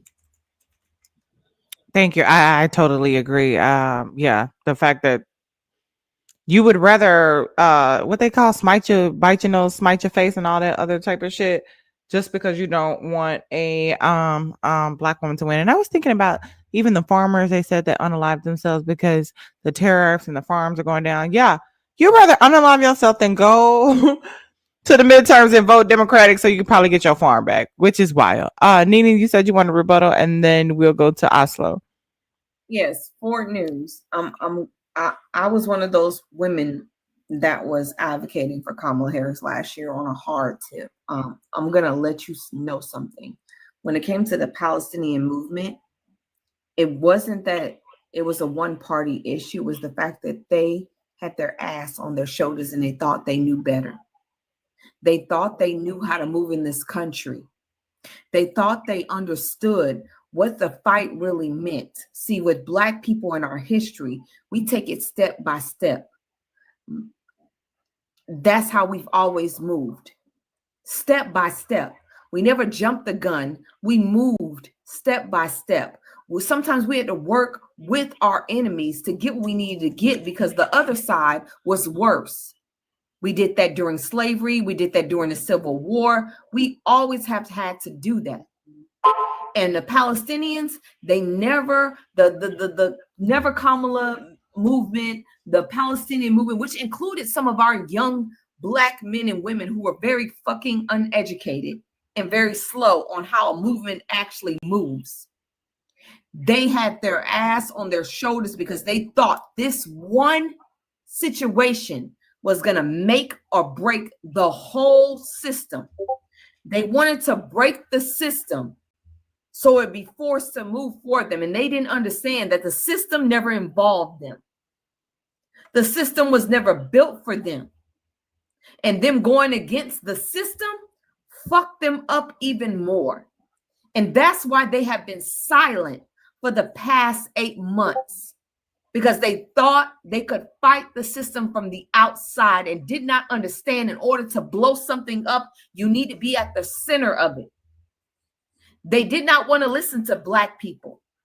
When we told them that in order for us to get out of slavery, we had to make deals with the North that was still enslaving us. They wanted to ship us to another country. And we had to fight and say, nah, if we fight for this country, we deserve to stay here. And if we can't stay here, we're not fighting. Mm-hmm. We had to make strides. And those on the Palestinian side that were anti-Black and were racist, they thought they knew better because they thought they had a close proximity to whiteness. And they realize now that they did not. And so now they're looking for Black people to speak for them. They're looking for Kamala Harris to speak for them. They're looking for a voice for them, and they don't have it. Because I shut that shit down last year with Starbucks. I know you was one of the first ones that I seen on that tip, because my thing is, if it's never Kamala, then it's never you. And I'm not finna even. Sorry, y'all. This is my backup page. I ain't finna go back and forth with theirs about it. Oslo. And Mimi, I agree with you 100%, and I agree that Black people have to be successful, regardless of the obstacles that they face every single day, and they continue to be successful regardless of those obstacles. And I also agree, and I think it's very disappointing and heartbroken, even for somebody like me that listens to these conversations, that instead of voting for something that is that is promised to be pro-Black, that you're really just voting for harm reduction. And it saddens me that that's where we are currently in the state in 2025. But I agree with you 100%, Nini. Thank you so much for news. Oslo, thank you so much for your patience. Welcome in. How are you? Yeah, thanks for having me. I'm just a big old fan. I would say I'm a big fan of We Are What's Left, but truthfully, I'm not a big fan. I'm a little monster. I really love what y'all are doing, so thank you for having me. Thank you so much, of course. How do you feel about the protests at Kamala Harris's book tour? Well, I have to be honest, I didn't see the protest, but here's the thing that I want to say about it, because I don't think I have to have seen it or even known that it happens to know a couple things about it. And the things that I know about it are that the melanin content of the people that were there, likely, or the majority of the people that were there protesting, and their zip codes. Whenever I talk to somebody who was like, couldn't bring themselves to fucking vote for Kamala Harris, who's on the left, whenever I meet one of those people, you always find out they live in a nice, cozy, comfy blue area in America. And that's where they live. They're not going to be affected by Donald Trump's presidency whatsoever. And it always pisses me off. So I don't know. I didn't know this is, coming in this live and listening to all these brilliant people. James, I'm a big fan. Or I guess I'm a little monster, but I'm a little monster who's a big fan. And I saw you with Oscar the Grouch up there, so I just wanted to make sure that we have a good leftist, non-grumpy monster. But it just always seems to me these people who protest, who have protested Kamala Harris and protested Barack Obama in 2012, voting for Jill Stein, wherever the hell she is. And nobody's looking for her. Dude, it's like she goes into hibernation, man. I swear to God. But it's always these people in the safest of safe blue areas, standing on their principles, not realizing the harm that their inaction is going to cause. And so that's, without knowing anything about this protest, I feel like I know everything about this protest. Yeah. So they came, I don't even know why they're coming there. They're protesting, talking about Gaza, again, to Kamala Harris as a private citizen. What the fuck do you want me to do? You didn't vote for me. You didn't want me to do anything about it. And you're not protesting at at the Oval Office, down in Capitol Hill. You're not down in Washington doing what you're yeah, because you know what he'll do? He'll lock you up. He may even deport you. He'll hold you. This very safe way to protest. Go protest the people who are safe instead of the people who you actually need to protest against. It's driving me crazy. I don't know exactly what they want her to do. And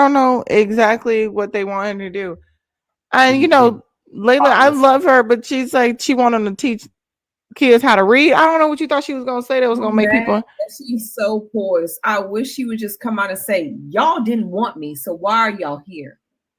I really want her to, and I know she carries herself to a certain level of a VP like Barack. She carries herself a prestige, but I really want her to say, why are y'all talking to me? Y'all didn't want me. Chelsea, I told you so. I told you.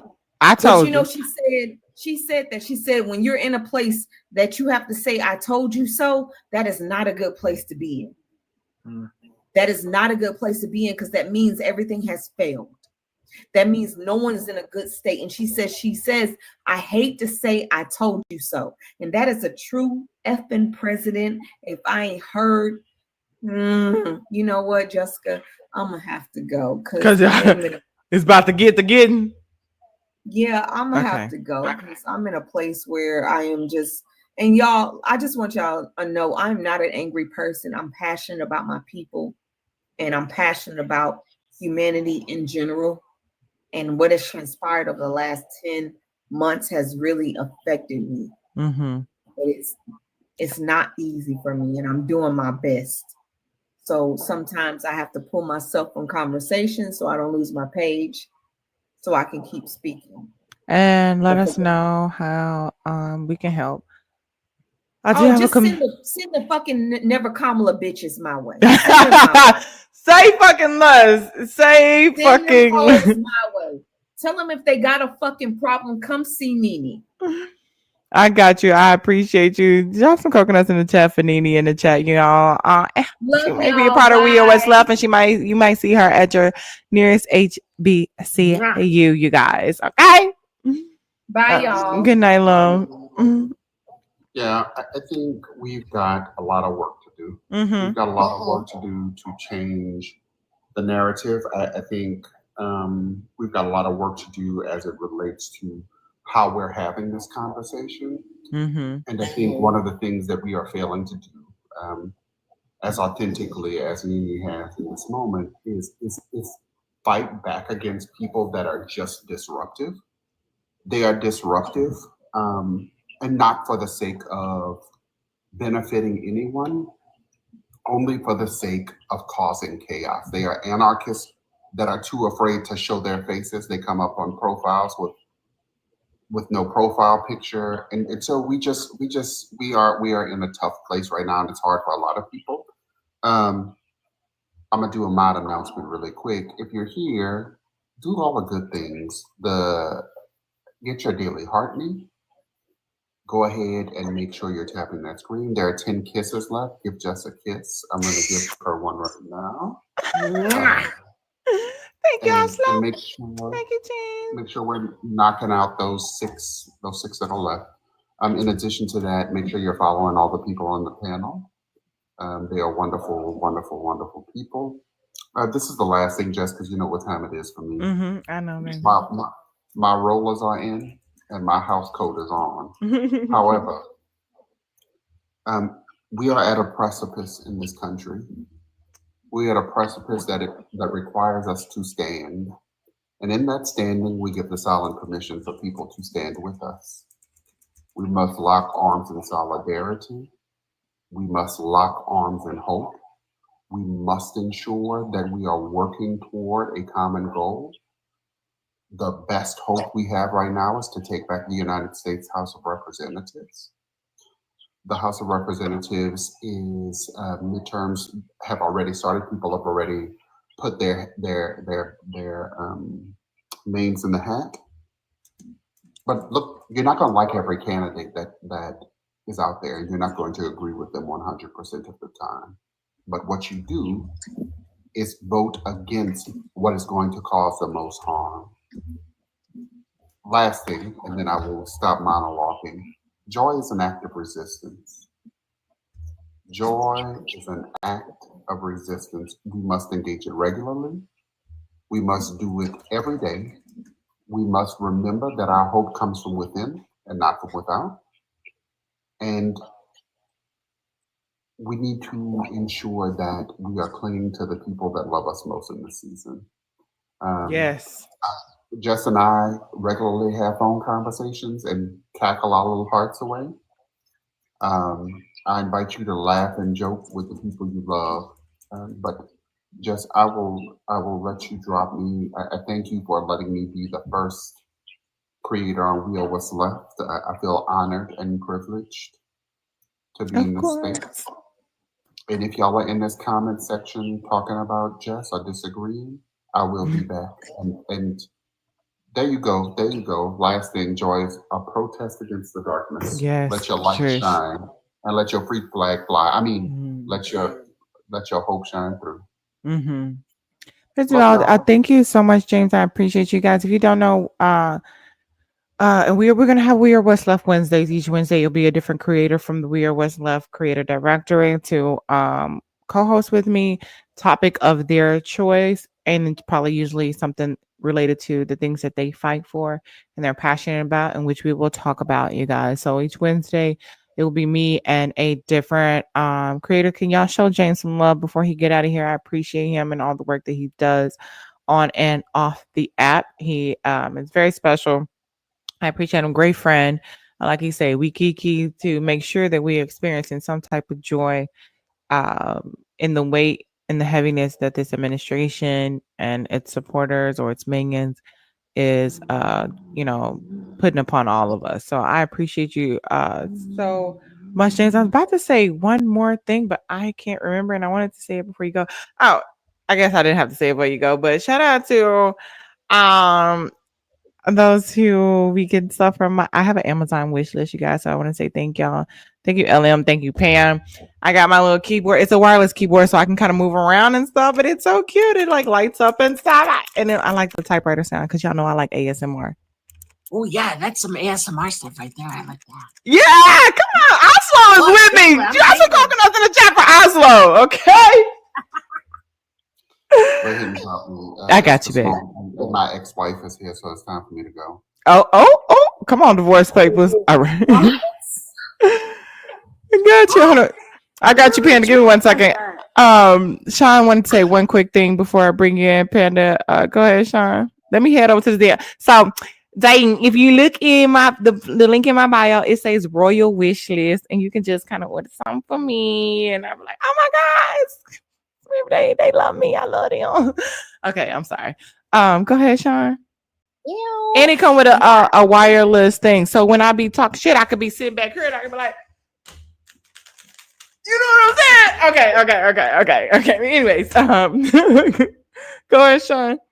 Yeah, I just wanted to piggyback on something that Nene said. I know she's gone now. As a HBCU alum, one of the things that concerns me is the fact that alums, certainly we will get amped up because we feel a way about our schools and about our babies, if you will. Anybody freaking with them, like you freak with one, you freak with all, and everybody can get it where you did it. That's for sure.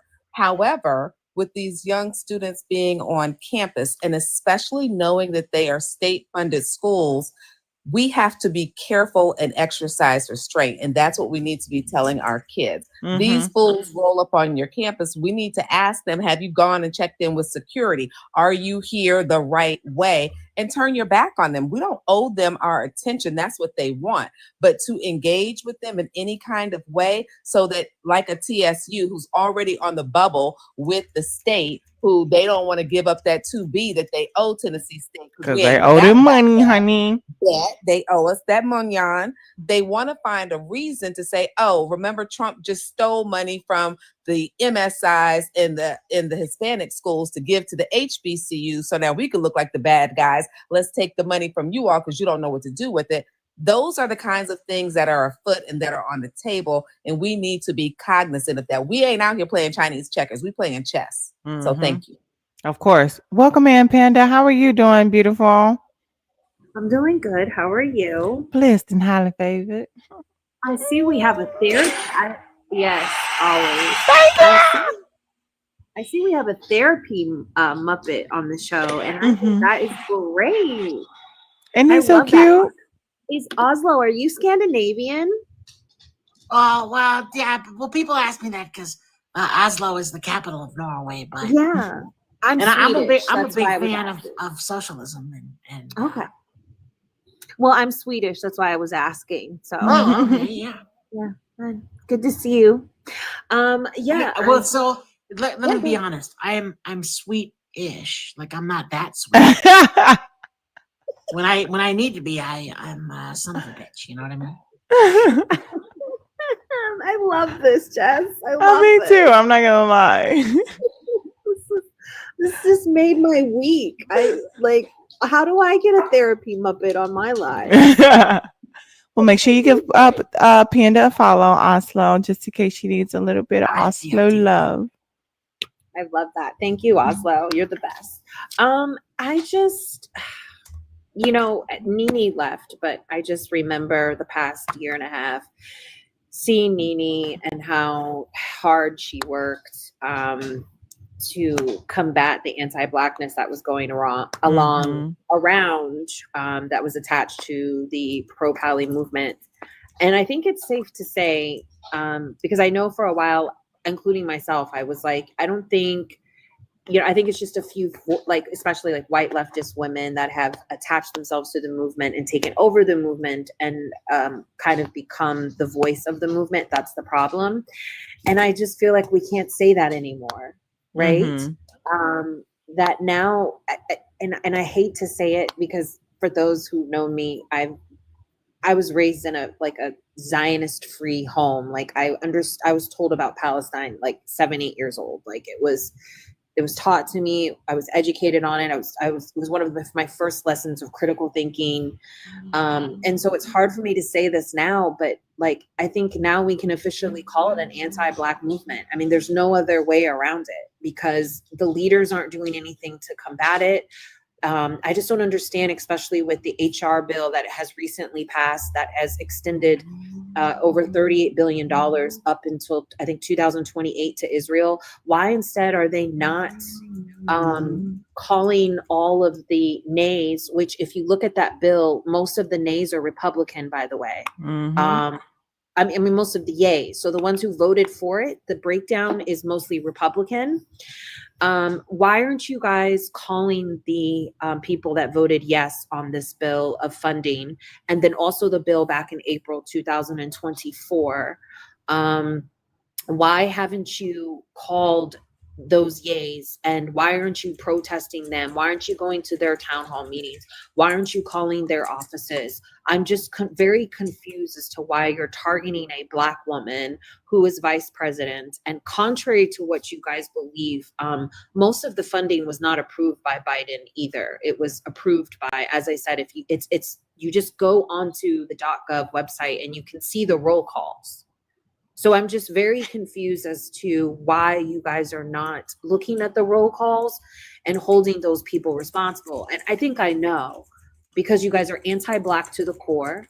And you say you understand white supremacy and imperialism, but yet you are putting it all on the backs of a Black woman who literally does not have power in this system, especially now that she's not in office anymore.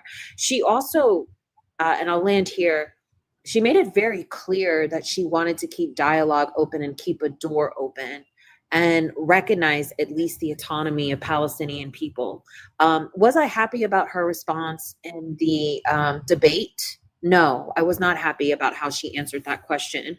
But I think that was something that we could have had a dialogue and a conversation, and at least she said some things that would have made us hold her responsible once she was in office.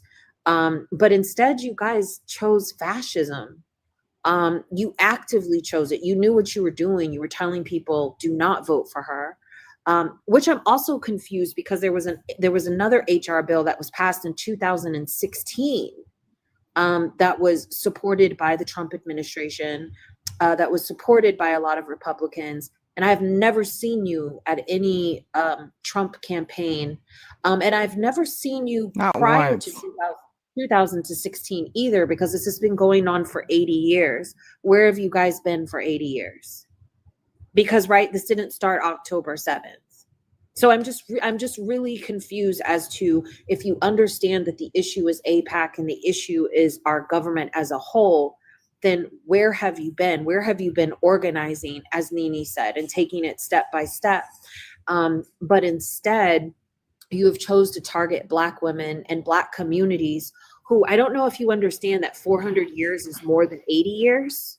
And while I can understand living under genocide and apartheid for 80 years is really traumatizing and not a good thing, but try doing it for 400 years. And then every time you try to speak up, the world overlooks you and denounces your voice while appropriating your culture at the same time. Also, too, shout out to M1000. I see you over there on YouTube. Because when I started the live, it was about, white people. When did you start to deconstruct? So the title over there, and he said that I am white, and a few years ago, I saw a video that made me realize that not being racist is not enough, and I must be anti-racist. Yes. So we will kind of shift over to that for the next hour. If y'all want, if the people who just came up, if you do want to speak on the protest, let's keep it at about a minute or two, and then I'll switch over to the next topic, and we'll finish that out within the last hour or so. And then we also have a special guest in here, Bernard for Congress. Let's go. Hello, Bernard. How are you? Why am I up at 1:30 in the morning? How you guys doing? You know, you're out here doing the good work. You know, plus the kids will keep you up. I got you, Sean. Absolutely. No, I'm actually on my way back from an event up in I had to drive to Savannah, Georgia today. There was an event for a podcast that they wanted me to interview for, and it put me in a room with a lot of people that potentially help the campaign. So We can barely hear you, Bernard. can you hear me now? A little bit, yeah. Put the phone closer to your mouth. Oh no. Here we go. Can you hear me now? Okay, a little bit better. All right. No, I'm saying we was up and down the road all day. I'm headed home. That's why I'm up this late. Y'all know I'll be up hanging out with y'all cool people this late. What's going on, Oslo? That's my spirit animal up there. How you doing? Hey, I'm good, Bernard. Good to see you, friend. Likewise. To answer that question earlier, the one Panda asked about why we don't see them at certain other people's protests, and it's pretty obvious to those of us who have been doing this for a long time in terms of being activists and being in these spaces. And it's simply because our places are safe spaces to even come and speak out, even if it's speaking out against us. They don't fear a violent retaliation coming to, protest at the former VP's event, as opposed to what they could possibly face by showing up to protest at a MAGA event. And that's basically what it all comes down to. It's just a simple calculation. If you come to our event, the chances of you met with any type of physical altercation is pretty slim to none. But going to one of those other events, you gonna get into a physical altercation. So that's why, even if you look back when President Obama was in office, one of those famous clips when the guys was just yelling at him behind the stage while he was trying to get his point across. There was no discourse. There was no heated back and forth. It was literally just a calm exchanging of ideas and trying to get him to relax and let the president get his point across. So that's why they show up and do all that type of stuff, especially when it comes to our communities. Because again, we are more welcoming to that type of atmosphere, even though we really shouldn't be. But again, we know the consequences. If we did escalate anything, it wouldn't be that person's fault. It would be our fault. And it's kind of how we have to move. We move a certain different way because we know the consequences for us are drastically worse than it would be for other groups. So I hope that kind of helps answer that question as to why you never see them show up to any of those type of events or protests, any of those type of people, because it just wouldn't be safe for them. I agree. And that's what I'm saying. So you're not really about a protest. You're not really about that life. You're not really trying to make a change, because the place you need to be to actually make a change, you're not there. So why it's a game to me? That's why I can't take you seriously. You don't care about the people you're protesting for. You do it from the privilege of being. How you feel about protesting in a country that I'm not even gonna say allegedly, that is doing this to your country, but you're sitting in the country that's doing it and telling them to do nothing about it. Don't vote for anybody. You're telling them to do nothing about it from the comfort of your own home, out of privilege. How dare you? You can't be for your people. We more for your people than you are. At least she was asking for a 2-state resolution. He said finish the job. And now we're talking about Trump Gaza. Now they won't even let food get in there. Now they're invading with tanks. Now they're telling you to leave, but when you leave, they're, attacking. All because your people does speaking from a place of privilege. Because they don't like black people. Because how dare you? So, Lauren, I saw you had your hand up. Don't go to a kid and Agnes. First of all, Lauren, is yours? I'm assuming everybody's is. So I'll get everybody's statement. We'll keep it about like a couple of minutes, and then I'm gonna switch it over to the deconstructing. Go ahead, Lauren. Sure. So first, just living in Texas, to hear anyone, being a woman in Texas right now, just hearing anyone sort of nitpick or criticize Kamala Harris just feels absolutely insane, as women are, you know, bleeding out. My kids just had the 10 Commandments put up in their school classrooms. It's insane down here. But what I was going to say is that I do think that some of these protesters, it's like they're a different side of the MAGA evangelical coin. Like, these are people who want a rigid ideology prescribed to them that gets them off the hook from like the complexity of thinking through multiple issues as an adult. You know, I mean, it's the same thing with abortion. Like, it's very easy to say, for you to say like, oh, I don't want like babies to die, and be completely unwilling to engage with somebody in a conversation about like what a complex issue it is and why like that way of thinking just doesn't cut it. And it actually also like endangers the people that you think that you're protecting. So I think that there is something about this that maybe because of it seems like they're on a different side, but it's more like a personality type, or maybe I don't know, there's some appeal of, again, they like the authority, the rigidity, something like that we see very similar in people who are MAGA or evangelicals, of why they can so strictly adhere to this, you know, without seeing like the greater damage it does, and without even honestly, maybe even perhaps being intellectually capable of exploring like the complexity of it. Thank you so much, Lauren. Real quick, I'm sorry, I got you, Kat. Erica Lee, what state are you in? Which state are you running for? Can you hear me? Okay, I'm in California.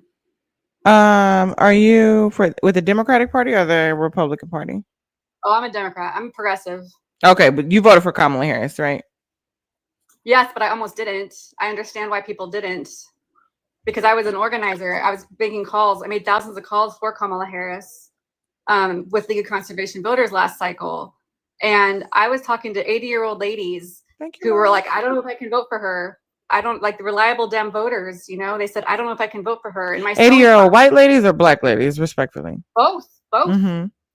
Because they over Gaza. It was over Gaza. You telling me 80-year-old black women were worried about Gaza? Yes, they were. And you know, I wasn't sure she would lose, but I wasn't surprised when she lost. And so I admittedly, I jumped in late on this conversation, so I didn't hear everything. It sounds like there were protesters at our first stop on her book tour. Was that what happened? Yeah. Why should they even be there? She's an American citizen. She's a private citizen. What can she do for them? So are they. Huh? Well, so are they. You said what?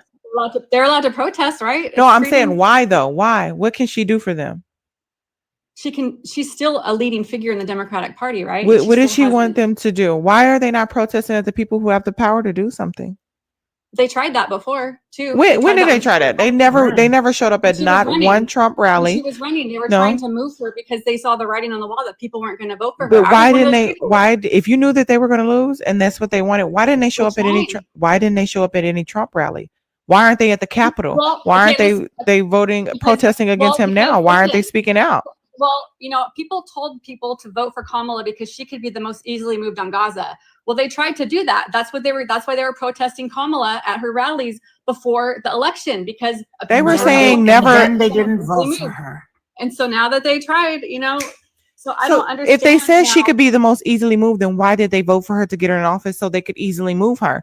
If you thought that protesting her would easily move her, you would vote for her to easily move her. If you knew Trump wasn't going to be easily moved, why would you allow him to get in the office in the first place? I've been an organizer for 20 years. I'm a reliable Dem voter. I'm telling you that this is the results. This is why people campaign. This is how elections work. We cannot always rely on people to vote for harm reduction. Respectfully, may I? Respectfully, can I just say one thing, just respectfully? I need you as a guest in this space. This is a Black woman space, to watch your tone and watch your over talking and watch how you're speaking to this Black woman. Your thing says Erica Lee for Congress. I don't know what you think this is. I don't know if you think that you're going to be a representative talking to Black women and over speaking and lying about Black women. All right, I'll leave. I'll leave. Good luck with your campaign. Oh, I have I already screen already recorded this. resigned. I have screen You're okay. recorded this, and every place that you show up, every place I have screen recorded this, and every place that you show up, I will make sure this gets played, because I will make sure that you do not get into our government. You are dangerous to Black women. You are dangerous. You are dangerous, and I will make sure everybody hears this. I will. Don't say anything else. Drop. I wasn't disrespectful to you at all. I'm trying to explain to you as an organizer. There's no explanation. There is no your privilege. Your privilege that you were. Hold on, one second, because I do want Free to address it too. Where Because did Bernard go? Bernard is my friend. but you know how, hold on one second. Hold on, you know how that when we get in specific situations and we have a certain friend that we think is our friend, and then all of a sudden they vote for MAGA and we're like, oh, I thought you was my friend. But Erica, my thing is, I don't think she lost. That's just first of all. I've been to the rallies. I don't disagree with that. Okay, right. So if you even think, if you even think that, then you can't say this is why she lost and this is why she lost. Da da da da. My thing, hold on one second, Erica. I got you. Because okay. The thing is, if you felt this is why their protest does not make sense. If you think that she's easily moved, your move should have been like, let me get her in there and we can protest her and help move her on the issue. But if you don't think if you say she could be easily moved, but you don't vote for her and you let the hard stop get into the office, and now he's talking about Trump, Gaza, they're not really for your people. They're not really protesting because they're not where they're supposed to be. She cannot do anything for them. She's a leader of the Democratic Party. The Democratic Party don't have the House. They don't have the Senate. They don't have any fucking power. So why are you here? Even if I'm a leader, what can I do? Tell them to do what? Vote on Gaza? I don't have the votes with me. There's nothing I can do. You're in the wrong place. It's performative. People like to throw that word around, but it's performative. Why are you here? Not only am I a private citizen, I'm on a fucking book tour. Why are you here? I'm not even in the system in no type of way. I'm not a governor. I'm not a senator. I'm not a House of Representatives. I'm nothing but a private citizen who just let out a book, and I'm doing a book tour. I'm not thinking about you because guess what? When you were never Kamala, it was never you. Now it's never you. And now you're looking at me to do something. She can't do anything for them. And then you can go ahead and respond. And then I know Free wanted to say something to you. I know Kit and Agnes, y'all want to talk about the particular thing. I got you. Give me 1 second. Did you want to respond to that, or you want me to just bring in Free? And Oslo, did you want to say something?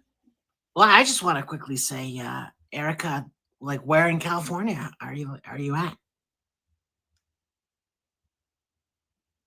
She's running for Congress. It's public record. She doesn't even have to announce it. Oh, I just at least the fact that it's California kind of proves my earlier statement. These wonderful, safe blue areas. But go ahead. So true, Oslo. Coconuts in the chat for Oslo. Okay, well, maybe she doesn't want to say anything at the moment. Go ahead, Free. Well, give me a second, Free. I'm waiting to her because I know you probably want to respond to her. But Kit, I know you wanted to speak on protest at the Kamala Harris book tour. Oh, I just kind of wanted to go into people feeling safe enough to act like voting third party or having this one specific issue is so real. But honestly, I'm a little upset right now because of how much Oslo's point was just proven. That those of us, especially of the printer paper brigade, can sit here in our blue states, in our safe zip codes, and act like we're going to be performative as fuck and not listen to what people say on the campaign trail. Because if anyone has any kind of political literacy, they would have heard him say, level Gaza. Give Bibi the ability to finish the job. And they would have heard Kamala say, two-state solution. So you can't sit here and tell me that it was anything close to similar when we have a literal G-side going on and only one person wanted to make any kind of difference whatsoever to the best of their capability. Don't tell me it was anything but misogyny and racism that is the reason what happened, because that's it. I will get to my other point in a minute, Jess, if you're okay with that, but I just needed to get that part out. Thank you so much. Agnes, did you want to add to it as well? Or did you want to wait for it? I mean, I've been a constituent of Kamala Harris most of my adult life. Like, I lived in San Francisco when she was the DA. I was in California working in the energy sector while she was the Attorney General of California, and then she was my representative in Senate. She's quite accomplished and capable. Why anyone, besides being performative, would protest now that she's a private citizen who, to your point, and you made it beautifully, she's a private citizen. She's not in power. It's moot. It's a moot effort that they're doing, right? Like, okay, are they upset because the competent and capable person was not elected into office? I'm very sorry. Show up in bigger numbers and cast your vote. But they said Nothing you never could do about Kamala. it now. So it's a difference between protesting and say we want this and saying never Kamala. If you're saying never Kamala, you're not going to vote for me. I'm not even going to advocate for you, even though she still said I'm fighting for a 2-state solution. Erica, I sent you a request, and everybody, let her get her point out, and because I want to give her the floor, so you can say what it is that you want to say, Erica. But I sent you a request to unmute. I don't know. She has a platform. What is the what's she gonna say, y'all? What's she? Now? Sorry, can you hear me now? Yes, I can. And then before you get started, I don't know too, but somewhere in there, can you tell me what do they want her to say on her platform? I think they just want her to come out with a stronger position on Gaza because honestly, I haven't seen it either. I want her to. I'm not protesting her, but I think that's what they're doing. I mean, she has a platform though. That's the thing. She is still like an unofficial leader of the Democratic Party. People love her. I like her still, I'm frustrated that I feel like that protesters in general and such are being mischaracterized when they in earnest, they really wanted her to win, and that's why they were trying to move her before the election. But what did you want her to? What was she? Yeah, what was she supposed to say? They protest, they come, and what did they want her to say? What can she say? Tonight or before the election? No, tonight. What can I do tonight? Oh, what do you want me to say? I didn't hear. That's why I'm sorry. I came in late. That's why I said I didn't know. I just kind of came in. Oh, they protested at her book tour. They were protesting at the book tour. Why would they be there? What sense does that make? I didn't hear what they were saying, but I'm assuming it was over Gaza. Yes. Based on what you're talking about. Yeah. I didn't see what they were saying, so I don't know. Wait a minute. Do you hold on? Do you have an opinion about them? Do you think that it makes sense to protest about Gaza to Kamala Harris on her book tour? I'm for doing whatever helps to end the genocide, and the more eyeballs on it, to me, is fine. Kamala Harris will be fine. Her book will sell. I bought her book. I can't wait to read it. I think it came today, actually. I think it's more than just her book, but bringing that type of attention towards her and getting people riled up, knowing that, her security level and, that's already going to threaten her life even more and put her in more danger about some shit that she cannot do anything about. She doesn't have any power. The Democrats don't have any power. Why are they not protesting the people who can actually make a decision and do something about it? Who should they protest instead? Or I'm earnestly asking, who do you think they should protest? Chuck Schumer, Hakeem Jeffries, Donald Trump. Oh, for J.D. sure. Vance. There's like a list of thousands of other people. Hold on. Yeah. For someone who is no longer running for Congress, I noticed that you said you're no longer running for it anymore. For someone running for Congress, for someone who is on the campaign trail, as you say you are, which I do believe you were, you should know where the power is. We should not be doing Schoolhouse Rock right now. You should know that the people who have the power are going to be those who are actually in office. And Just saw Mo. I'm ready. And if you are indeed running for Congress, how is it you don't know regional sales and arms transfer the Bureau of Political Military Affairs at State Department? How is it you don't know that bureau?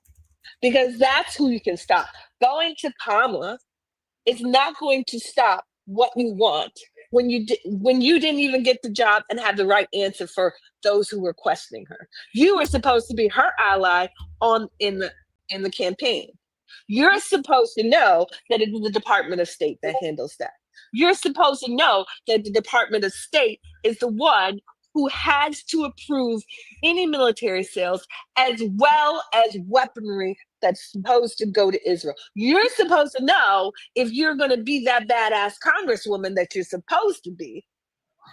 Agreements with Israel that require us to review sales to Middle East countries that are Muslim. You're supposed to know that. So I'm just a little confused right now. How is it that you know so much about government, but you want us to go and complain to someone who does not have the power instead of the people who are actually having our taxpayer dollars pay for their salary right now? That's what I need to understand from you. And you were in the comments when this was going on because I clocked your ass. Maybe you weren't saying something, maybe you were doing something else, but we were having a conversation. I was like, what are you talking about, lady? I said, go up. I don't even understand what you're talking about. Something don't smell right other than performative white woman who is not willing to put your neck out there enough to defend Kamala or do research on the very candidate that you have. And I'm not saying that you're not a Democrat. I'm just saying you have the luxury of putting bare minimum out there in knowledge and succeeding. And she had all these qualifications and you couldn't even back her up. She said two-state solution. So what happened here? Tell us what happened, Erica. What happened? How did you miss this and we saw it? Help me understand it. And how is it that you don't know this much about government that you want to work for? Help me understand it. Over. Can I speak? Can you hear me? Oh, I'm unmuted. Sorry, I wasn't sure I was muted or not. To be honest, I'm not sure where you're getting a lot of that from. Frankly and earnestly, like I was saying, I made thousands of calls to try and get her elected. Hold on, you don't understand where it's coming from? Erica, you don't understand where it's coming from? You don't understand where it's coming from? I don't even know. I don't understand. Erica, do you feel hold on, one quick. Erica, first of all, drop some coconuts in the chat for free. And Panda, you guys. Erica, do you feel like we have a bigger problem right now here? With Trump? Yeah. I feel like we can. Should we keep our focus over there, or should we be worrying about losing our rights here? Well, I think genocide is pretty bad, but I'm leading some canvases across the country in California. So you don't care about.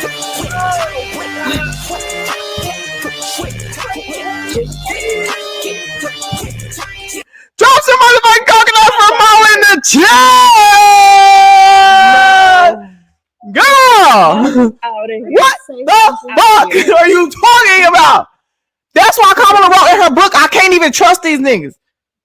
I cannot trust them. Jasmine, I hired you because I can trust you. I don't know. They all hot working behind my back. Even if you're making phone calls for me, you're preying on my downfall. Even like I didn't want to say she was gonna lose, but I think she's gonna lose. You manifesting that energy from me. I don't like that. You're not on the team. Like Free said, you're not sticking your neck out far enough. Why are we worried about that? If we want to worry about are y'all playing checkers? Or are you playing chess? You playing fucking Uno or pity pat, bitch? Because if we think further up ahead, we need to if you say that she's the easiest one to sway, get her in fucking office to sway her. The vice president can't make any fucking decisions. So why y'all even worry about that shit? And if you feel like you can sway her, and first of all, you only think you can sway her because she's a motherfucking black woman. You know, we're a little bit nurturing and we're communing and we'll try to help everybody out, but that's a whole other motherfucking story. But if you think about it, if you think you're going to sway her, put her in office. You talk about never Kamala, bitch. Never you. Never fucking, and get out my book tour, bitch. I don't care how much you spent. The money has already been spent. Get them out. I don't care. What do you expect her to do? I'm tired of y'all. And this is why a lot of black women are fucking pissed off. Because you want to fuck it up. Don't give me the job. But then you want me to do the job work. You want me to do the fucking duties. No, bitch. I'm not doing a job. You want to beat me enslave me, and then tell me to breastfeed your fucking baby. I'm not doing it. Fuck you and your kids, bitch. We don't trust you. And you can say that you see why they're there to a private citizen. She's the leadership of the Democratic Party. She don't even have no power. The Democrats ain't got no power. They going to jail. They getting locked up in the Capitol down in Texas. They getting locked out of their buildings when they go to work. They're getting unalived. So what the fuck are you talking about? And y'all want her to get up here and say something when they done stripped her away of her security? Kamala Harris, baby, we got your back. We're voting for you if you run and whatever you do. I don't care if you run for a fucking student council. You got my vote. But if you decide to do nothing and sell your book and sit on the beach next to Biden and like, yeah, you see that shit I was talking about you and whatever you want to do, we got your back. And I want you to do whatever the fuck you want to do. You dedicate your entire life to lifting up the people, for the people, with the people. Sometimes it's about doing something for you. And we support you. The true hard 92% was starting to look like 90%. We're behind you because we get it. We get it. Panda, I see your hand up. Give him real quick. Izzy, welcome into the chat because I know you wanted to say something as well. And then Panda, and then Free, and anybody else that want to say anything. Oh no, let Panda go first. She had her hand up before I did. Panda finna go off. I just want y'all to know. So already drop your coconuts in the chat for Panda, okay? Already drop your coconuts in the chat for Panda. I want to go after Panda because I didn't even get to land my plane on her. Yeah, so, you could though. Go ahead, Panda. So, Miss whatever your name is, Erica. This is why I don't like white leftist women. Now you see why. Now I will never I will never forgive y'all. I will never forgive y'all.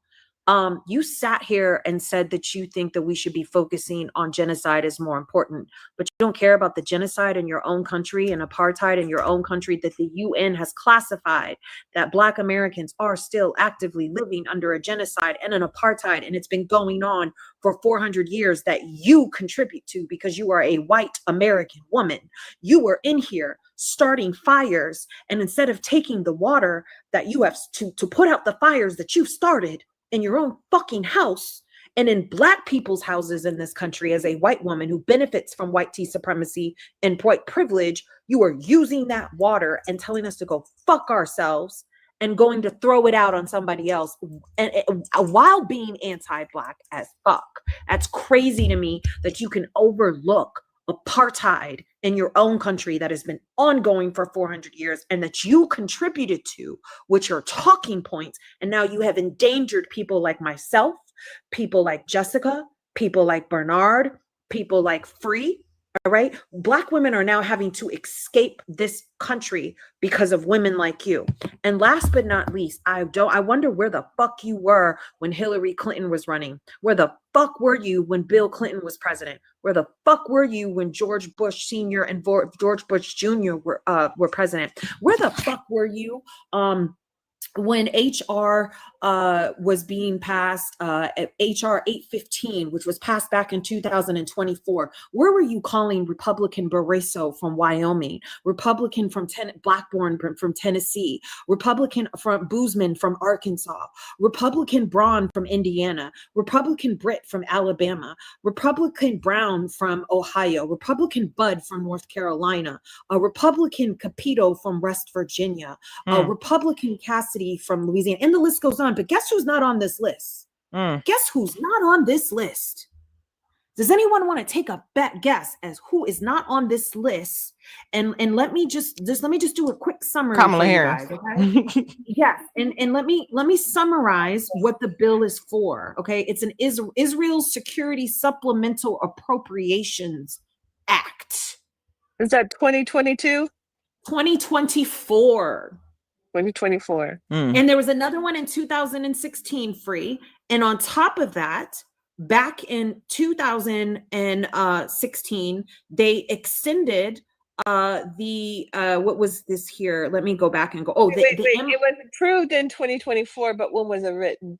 I don't know when it was written, but I'm doing the roll call, like the date of the roll call. Yeah, that's what I'm saying. I remember that fucking bill. That's what I was talking about. That's the bill I was talking about. Okay, so then I also want to extend to where was she when they extended the provisionally agreed via memorandum of understanding, which is an MOU, you should know that, you ran for Congress, to provide Israel with $3.8 billion per year through 2028.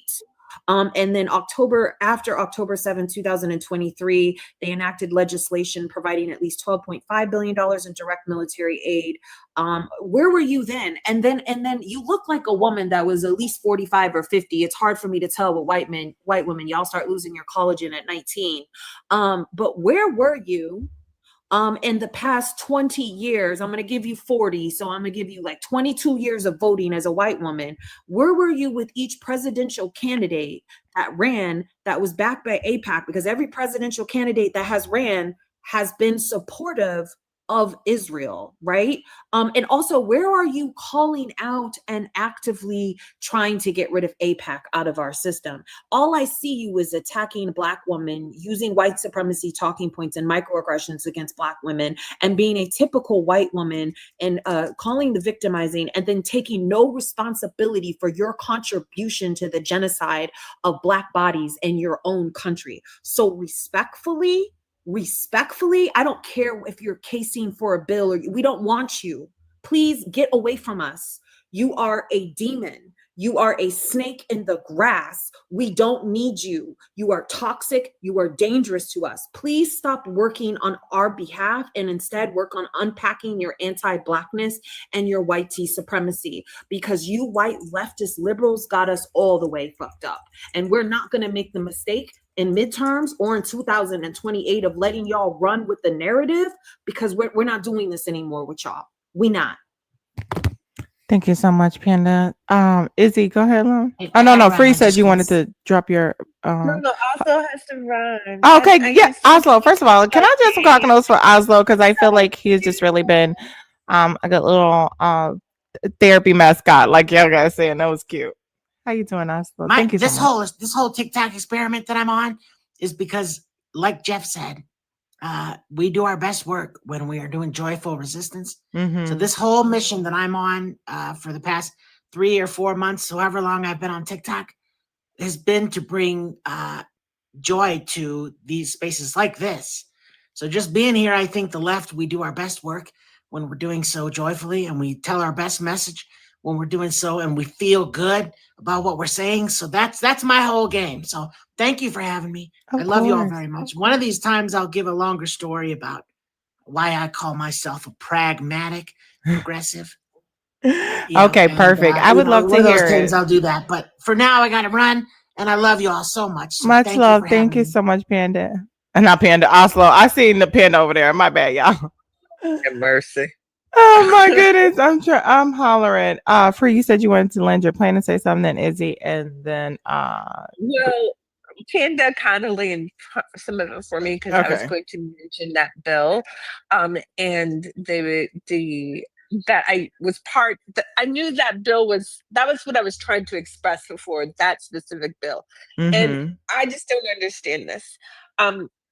You're asking for. I need to hear this. I need to hear this first, because I wasn't expecting this to happen in that pause in which she begged Bernard, or not begged, I retract. She is asking for Bernard to give her validity.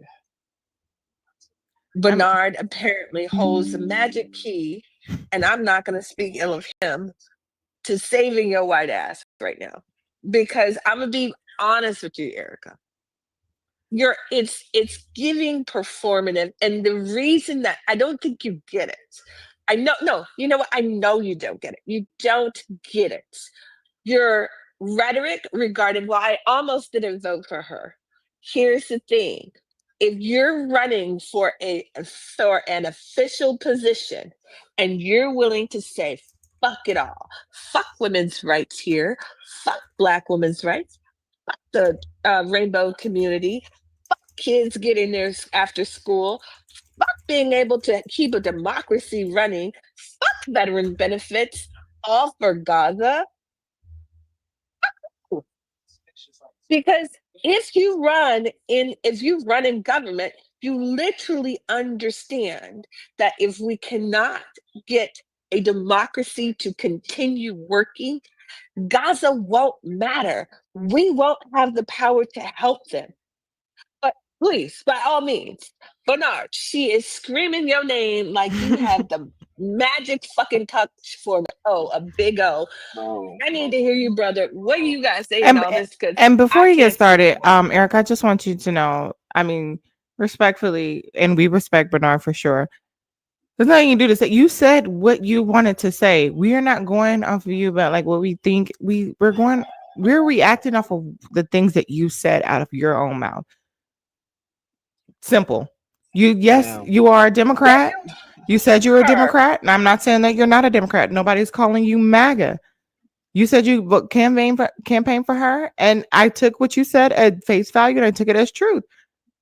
You campaigned for her, but still thought she was going to lose. You campaigned for her, but still, and you still feel like it makes sense. She said she was going to vote for Trump. She said she almost was going to vote for somebody else. Oh, she did say I almost didn't vote for Kamala as you're campaigning for her, which makes me question what you saying to people on the phone, girl. You're the op. But anyways,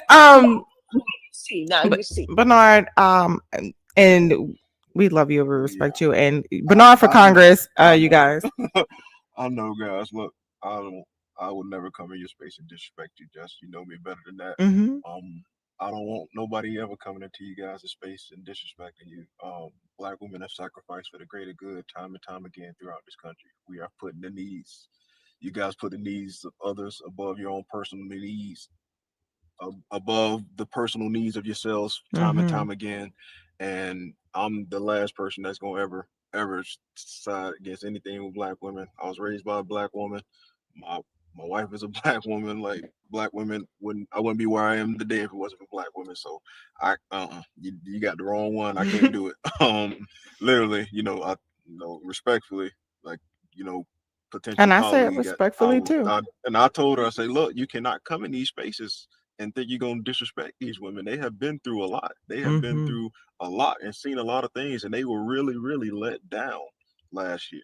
They truly, I've never seen black women more disappointed in an election in my life. And I'm 36 years old. We've been having elections for all my life. I've never seen y'all more disappointed than y'all were last year. So I tell everybody, however black women feel, let them feel and stay out their way. But don't come and be, don't come in these spaces and be disrespectful. So And if put a 1 in the chat if you're in Florida, and if you're in Bernard's district, make sure you go out and vote for him. And also can you tell him the website? And if you have some extra funds, baby, even if it's $5, please go donate to Bernard's campaign, you guys.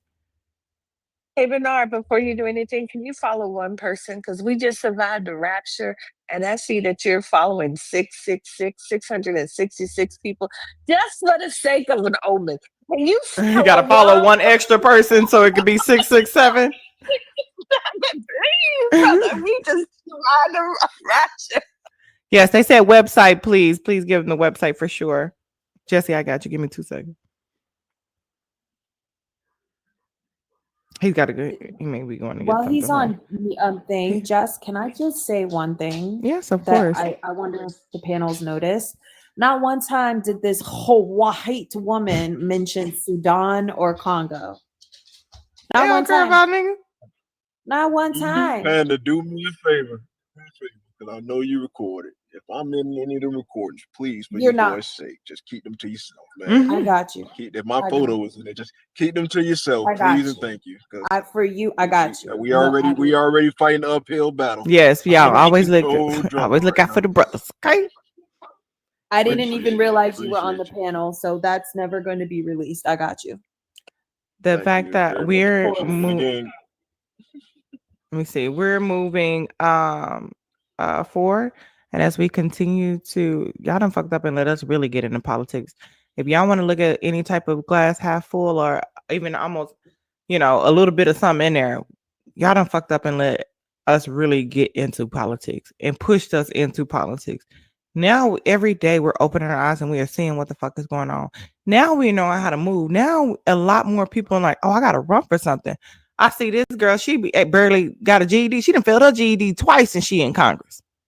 Y'all love to call black women uneducated or dumb. But you didn't fail your GED twice. Not twice. What? Yeah. Was it twice? Really? What? Twice? So y'all now we up in this Boba, thing. Now right? we see what needs to happen. That's so if we're because I'm always trying to look at the positive side. Y'all done fucked around and got us into politics. And we're gonna get the rest of us into politics, just like they was when they was Million Man marching. Y'all got us distracted for a couple little decades. Now we back in this thing because we've been forced into it. So thank you. Just they say who failed twice? It's They Bober, said, right? It's, yeah, that what? Yeah, I think that's her name. Hold on, let me look. Yeah, she yeah, got the Bober. GED twice. I'm not like, bro. We. Wasn't it Okay, Marjorie? so I thought, official. I thought Look, MTG I don't know was. this. Yeah, No, GED it's should be Bober. that. Bober didn't graduate high school. No. Wait. Yeah, that's her. Wait, Yeah. hold on. Wait, is that? Hold on.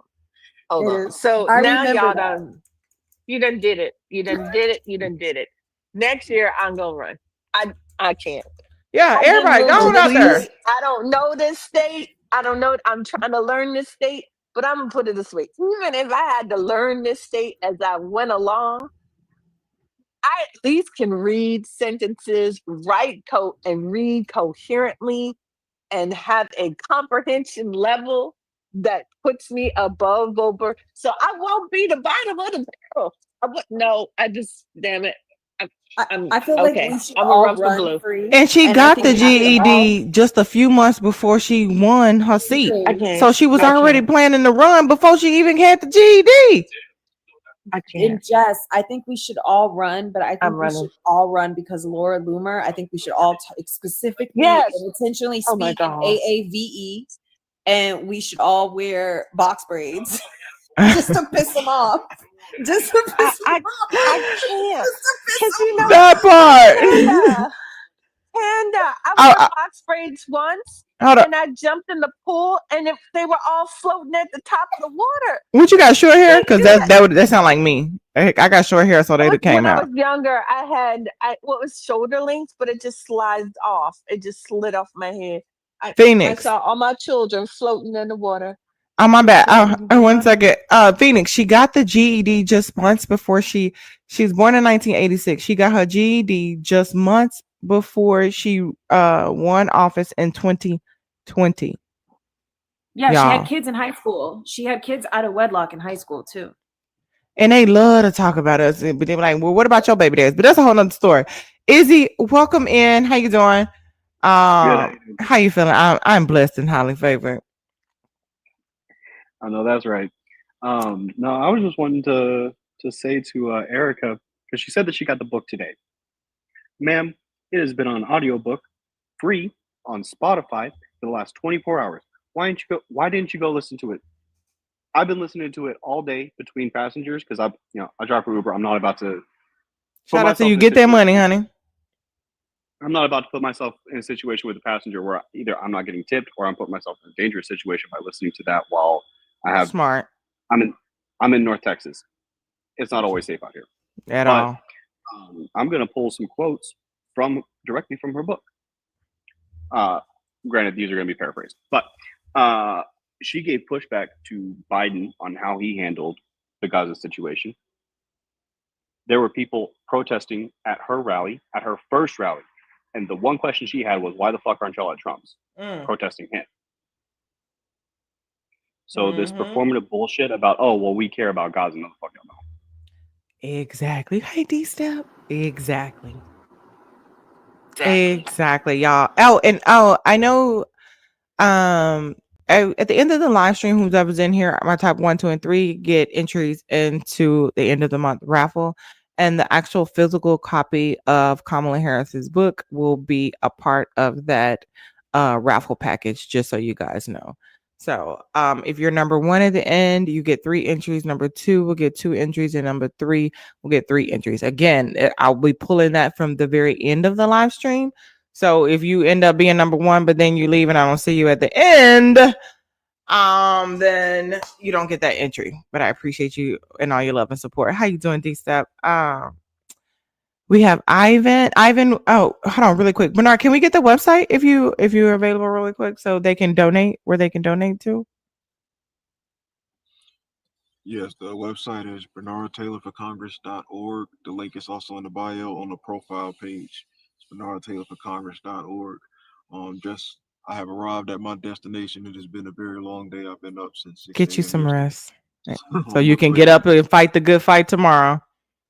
Yes, you guys continue to protect your peace, protect your space. Don't let people, regardless of who they are, don't let the energy tip your crown. Y'all all Thank you. queens and kings. Keep your head up. Keep That's why we the motivating. royal family, y'all. Keep motivating. Keep your head up. Keep doing the good work. And again, guys, at the end of the day, it's going to take us to make this place where we want it to be. And I love each and every one of you guys, and I love all the work that you do. I don't Same. ever want to see people get y'all out of character. So y'all keep your head up, keep your crown straight, and I'll catch y'all next time. Thank you. That's why Bernard gonna be winning, y'all, right there. Thank you, Bernard. I appreciate you, you guys. Drop some coconuts in the chat for Bernard. Ivan, I don't know who's Oh, here. Jess, I want Bernard to know I deleted it. I don't want him sitting around worrying about it coming out or whatever, and him being on the panel. So protecting my community is more important to me than making a point. So I deleted it, Bernard, just so you know. And I'm gonna cut it. And I'm gonna cut it too. Thank you. Ivan, welcome in. How are you? Had to hold us back. He had to hold us back. Hold on, You really saw quick. Jesse, hold on, Jesse said. really quick. Jesse said, why was that troglodyte white tea leftist woman trying to chastise a panel full of black people and tell them how they should feel? Panda is correct about her and white tea women who think like her. Drop some coconuts for Jesse. And Jesse also said that white tea woman was screaming for Bernard like Wayman did in Low Down Dirty Shame. Bernard!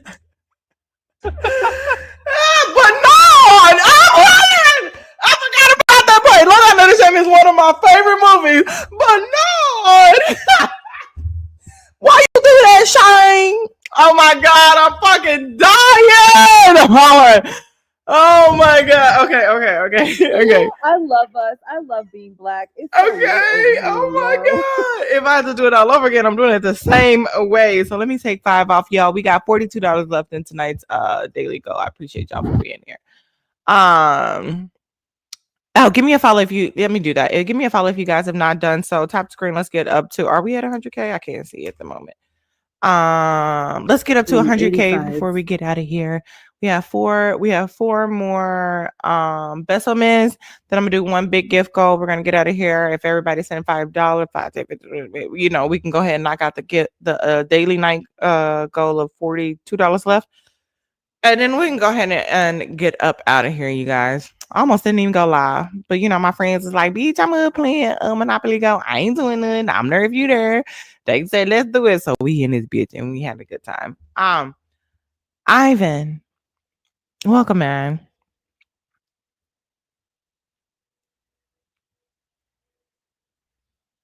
Ivan? My voice is shot. I just retired from the military. Can you hear me? Yeah, I can hear you. Welcome in, Ivan. Thank you so much for being here. Hello, you have can you hear me? You hold on. You got a echo. He got the drop to come back up.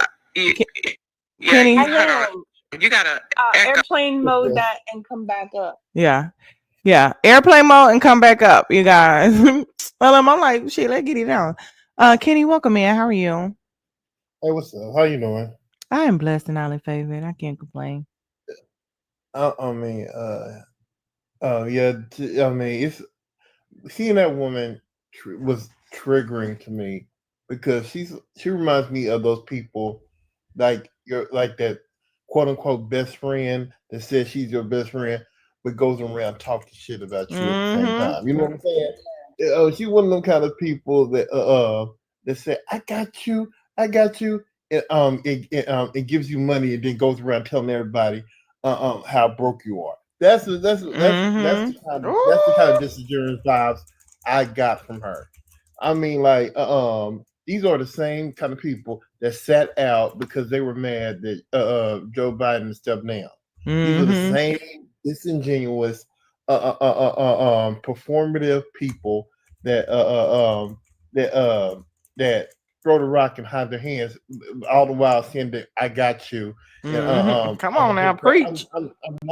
And then the fact that she came up here and tell people, black people how to feel is just crazy to me. Are you on our side or are you not? I don't have. We're at this point in time. I don't have time for penny any bullshit games. If either you're an ally or you're not. This shit that she was doing right here was performative and disingenuous as fuck. And I don't call her. I mean, while she might be under the guise of the word Democrat, she's not an ally of mine. And Malcolm X said it. Drop some massive coconuts right now, you guys, for my brother D Step in the building. Cleared out the goal for the night. Thank you, D Step. I appreciate you, my brother. Always love, always. Okay, D Step been here before the election as well. I appreciate you. Salute to my brother there. Also, too, if you're a woman in Texas and you want to learn how to use a weapon, we're going to get together, and D-Step is ex-military. He said that he would definitely take us to the range, be able to show us how to use that thing, and be able to make sure we don't miss. Shout out to you, Kenny. Ivan, welcome back. Kenny, you're absolutely right. And then I feel like even some of the triggering things, the black woman is like, Bernard. Exactly. You're gonna let them do this, even if we was like wrong, bitch. Ivan, you gotta turn airplane mode back on too. You gotta turn airplane mode on, and there you go. Welcome back, Ivan. I feel like Ivan's always having some type of technical issue. They try to play on your top, Ivan, because they know you coming with the facts and the words. Can you hear me? Can you hear me? We better train because Bubba and Skeeter is training. That's for damn show. 200. We can hear you a little bit. You're kind of in and out, Ivan.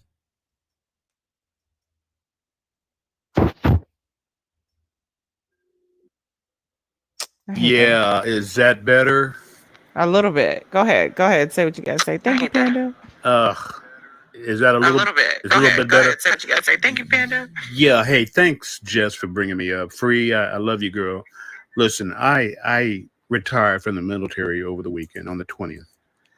And, I listening to this banter back and forth with Erica pretty much got under my skin because I'm in the Sacramento area. And I was a little bit briefed on the Doris Matsui situation. Doris is the wife. She's the widow of Robert Matsui, who passed away in office. And she obviously ran for her seat and took it. And she's been in office and very quiet, actually. So the seat is very vulnerable this year. The concern is where Erica's head is. And I'm not too sure that Erica is the candidate for that seat, as shared tonight. I'm not sure how her alliance is with Bernard. I'm not sure if Bernard properly vetted her. I'm not sure if her association and her statements tonight affect Bernard. So, I've had a chance to talk to Bernard once, and I felt pretty good about him. But there are a number of individuals out here running for Congress who are forming these alliances with one another and have not properly vetted one another. And so that's my concern. Erica's position tonight basically X'd her candidacy as far as I'm concerned. She is not worthy of sitting in that seat because of her positions tonight. So, my concern, and we'll take care of that here in the Sacramento area. I'm not worried about that. That's going to be taken care of. My concern is that her alliances with black men and black women, and they not knowing her position on Gaza. That's going to be a concern. So I wanted to bring that to the table so that Bernard, hopefully he's listening, can understand what the situation is. And I know he was teacupping while a lot of conversation was going on with Panda and Free and all of that. So I'm not sure if he was talking to Erica or not. and Erica is giving that sob ass story, you know, hey, you didn't defend me, you know, which is bullshit. You know, if she's running for Congress, she needs to stand on her own and speak her own truth. That's my point. Exactly. So, you know, I just wanted to bring that to the table, and I'll step down and I'll continue to listen. Love you, Jess. Love you, Free. Out. Much love. Thank you so much, Ivan. I had to mute while Ivan was talking because it's a real bad echo if I'm talking for somewhere. Yeah, you got to stand on it. That's what I didn't get. How you go run for? Wait, let's just pause for a second. You running for Congress? That means you have to stand on your own. What up, Brett? To defend the people that you are representing. How are you gonna do that when you need to be saved? You have to call somebody to save you. You should understand public relations, communications are key elements in running for Congress. This is why Barack Obama mastered it first. This is why mostly lawyers can roll with it pretty fast. What comes out of your mouth can be used as a weapon or used to praise you. So when you come up on a panel and you talk like you don't understand how basic governance works at a congressional level, I have to question how much of you is fuckery. Exactly. And how is it that you're going to ask Bernard? Bernard is irrelevant in this, other than Bernard, watch your sticks, brother. Watch your sticks. Because when you get in there, it's going to get a little crazy in there, Bernard. And you never know who's your friend on the outside, but if they get in too, all of a sudden how they make their alliances on the inside. The Hill can be very high schooly. That's what happened when you only got a GED. So I'm just like, that district does not want somebody who cannot stand on their own when she has to call somebody in to save her and play white tea woman tears. I'm sorry. Those are white tea woman tears from a congresswoman wannabe. That was absolutely ridiculous. That was absolutely crazy. Fuck that trip. All right, I'm gonna go ahead, Kenny, and I'm gonna start from the top and the bottom and get last words, you guys. She is one of those kind of people that will quickly switch, get into office and switch to being a Republican on a ballot. Do you know the mayor of Dallas did that? He'd been Democrat this whole time, and he just switched over to Republican. Oh yeah, I know. Yeah, that's the kind of person that would do that. I need to drink me some water. Agnes, kid, thank y'all so much. I appreciate it. I know it kind of went a little different. That was not totally unexpected. Any last word, Agnes? I mean, I think Ivan just absolutely summed up that woman beautifully. If I was still in that area, I certainly, having heard this, she would not be getting my vote. Yeah. I'd be like, Free, you said it best. You don't know basic governance. Get the fuck out of here. And she's sitting here the way she's talking about Kamala. Like I said, I lived in San Francisco when Kamala was the DA. Like, I've literally been her constituent watching her moves for 20 fucking years. What do you mean she can be swayed? No, she can grow and learn, but that woman doesn't get fucking swayed. Okay? Like, that's how I know she was really finna do it. She couldn't say it before she got in there. But you know, women, especially black women, we got this type of like. So some of the black women that didn't hear it, I'm like, how y'all not know? What, you know, the 8% or whoever. But one thing we also know is that you can't, you can't tell a black woman what to do, right? And we've never had a black woman president, so y'all wouldn't even know what they look like. Everybody used to be like, well, it's just same side. They was gonna run her. They was gonna do that. You ain't let her get all the power first. Let her hold all the cards. And I'm just sitting here like, I know the neighborhood this woman grew up in. I lived 20 minutes from it. I used to drive through it all the time. This woman's not getting swayed. She'll learn and grow like an adult with reason, like any of us do. But no, so I have no idea what that woman was talking about. Good night, PK. Thank you. And me and Anna, we went to the rally. I was just like, as soon as she said they thought she could be swayed, I was like, bitch, you standing on bullshit. Like, what the fuck are you talking about? Coconuts for Agnes in the chat. You absolutely fucking right, Ag. And that's why I don't get it. We all know, like, damn, you can't tell your mama nothing. You can't tell your girl nothing, especially a strong Black woman. And she was more qualified than any other candidate, which means I've seen every part of this, and I've get to know exactly. She's the only one that came out with all of those policies that we actually fucking know. She was gonna get shit done. They knew it too. That's why they couldn't have our ass in there. That whole she didn't go bullshit when people were like, we don't know what she stood for. She published it. Economists have read it. You know what I studied formally? I have a piece of paper from a university that says I'm a subject matter expert in this. Fucking economics. Her plan would have worked. Yeah. And you didn't even have to be a genius to kind of figure it out. To see what, like, oh, this makes sense. I did not need that piece of paper. It was written quite plainly. This makes sense. And me and Anna, we went to the rallies. We saw her and we felt the energy, the people that were there, the love that they were giving her, the love that we had. We was making friends every fucking no. She was gonna stir that shit up, and like, that vibe that she brought, that was her at every level of government. When when I was living in her city, when I was living in her state, that's the vibe she brought to everything. And then when she got to work, like, this woman did not play. Yeah. Highly qualified. Like, look at her cases, let alone what she did in Senate. Go into the way back. Look at her case outcome as a prosecutor at the city, county, and at the state level. And the way she wanted, she didn't even want people to. I know they're for profits and they want the people to re-enter, but she didn't want them to. She was coming up with programs to help them from going back. So I'm just like, y'all don't want a better America. Y'all want to hate. Y'all want to be in full of rage. You want to finally use those weapons you done spent all your money on, all your years hunting and doing. You want to finally use it for some reason. And y'all can use it on each other because we're not finna come out there and play with it. And when she didn't go see that one guy and she decided to go to a sorority party instead, she was speaking volumes.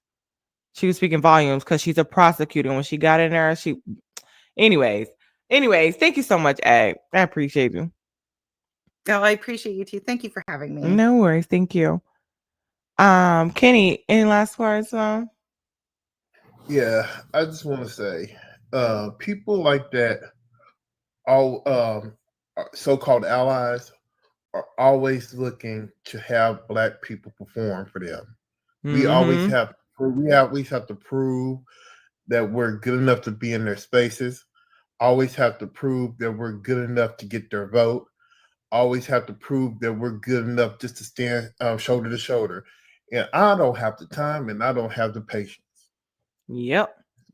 So, yeah, Erica, you can kick rocks with open-toe sandals. Shout out to Kenny, y'all. Johnson Coconuts. Kenny, thank you so much for joining us. All right. Kit, any last words, my love? Yeah, I won't go on the whole thing I was going to go on before, but I will say, like, what was it?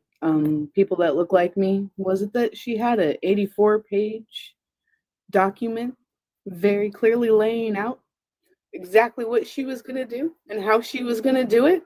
Was that what intimidated you? You couldn't read the 84 pages? Was it too damn hard? It was easier to understand concepts of a plan. Oh, yeah, those concepts, though. I mean, we're just 2 more weeks till that health plan, right? I guess. 2 weeks to turn into 2 decades. Like, we still wait. It was 84 years. I feel like that old ass lady in Titanic at the end of Titanic. Yeah. It was 84 years. The absolute audacity to just, like, can you just say it from your mouth, like, that you couldn't take the time to read the platform or read the fucking room. Every single one of us knew she was more left than she could let on.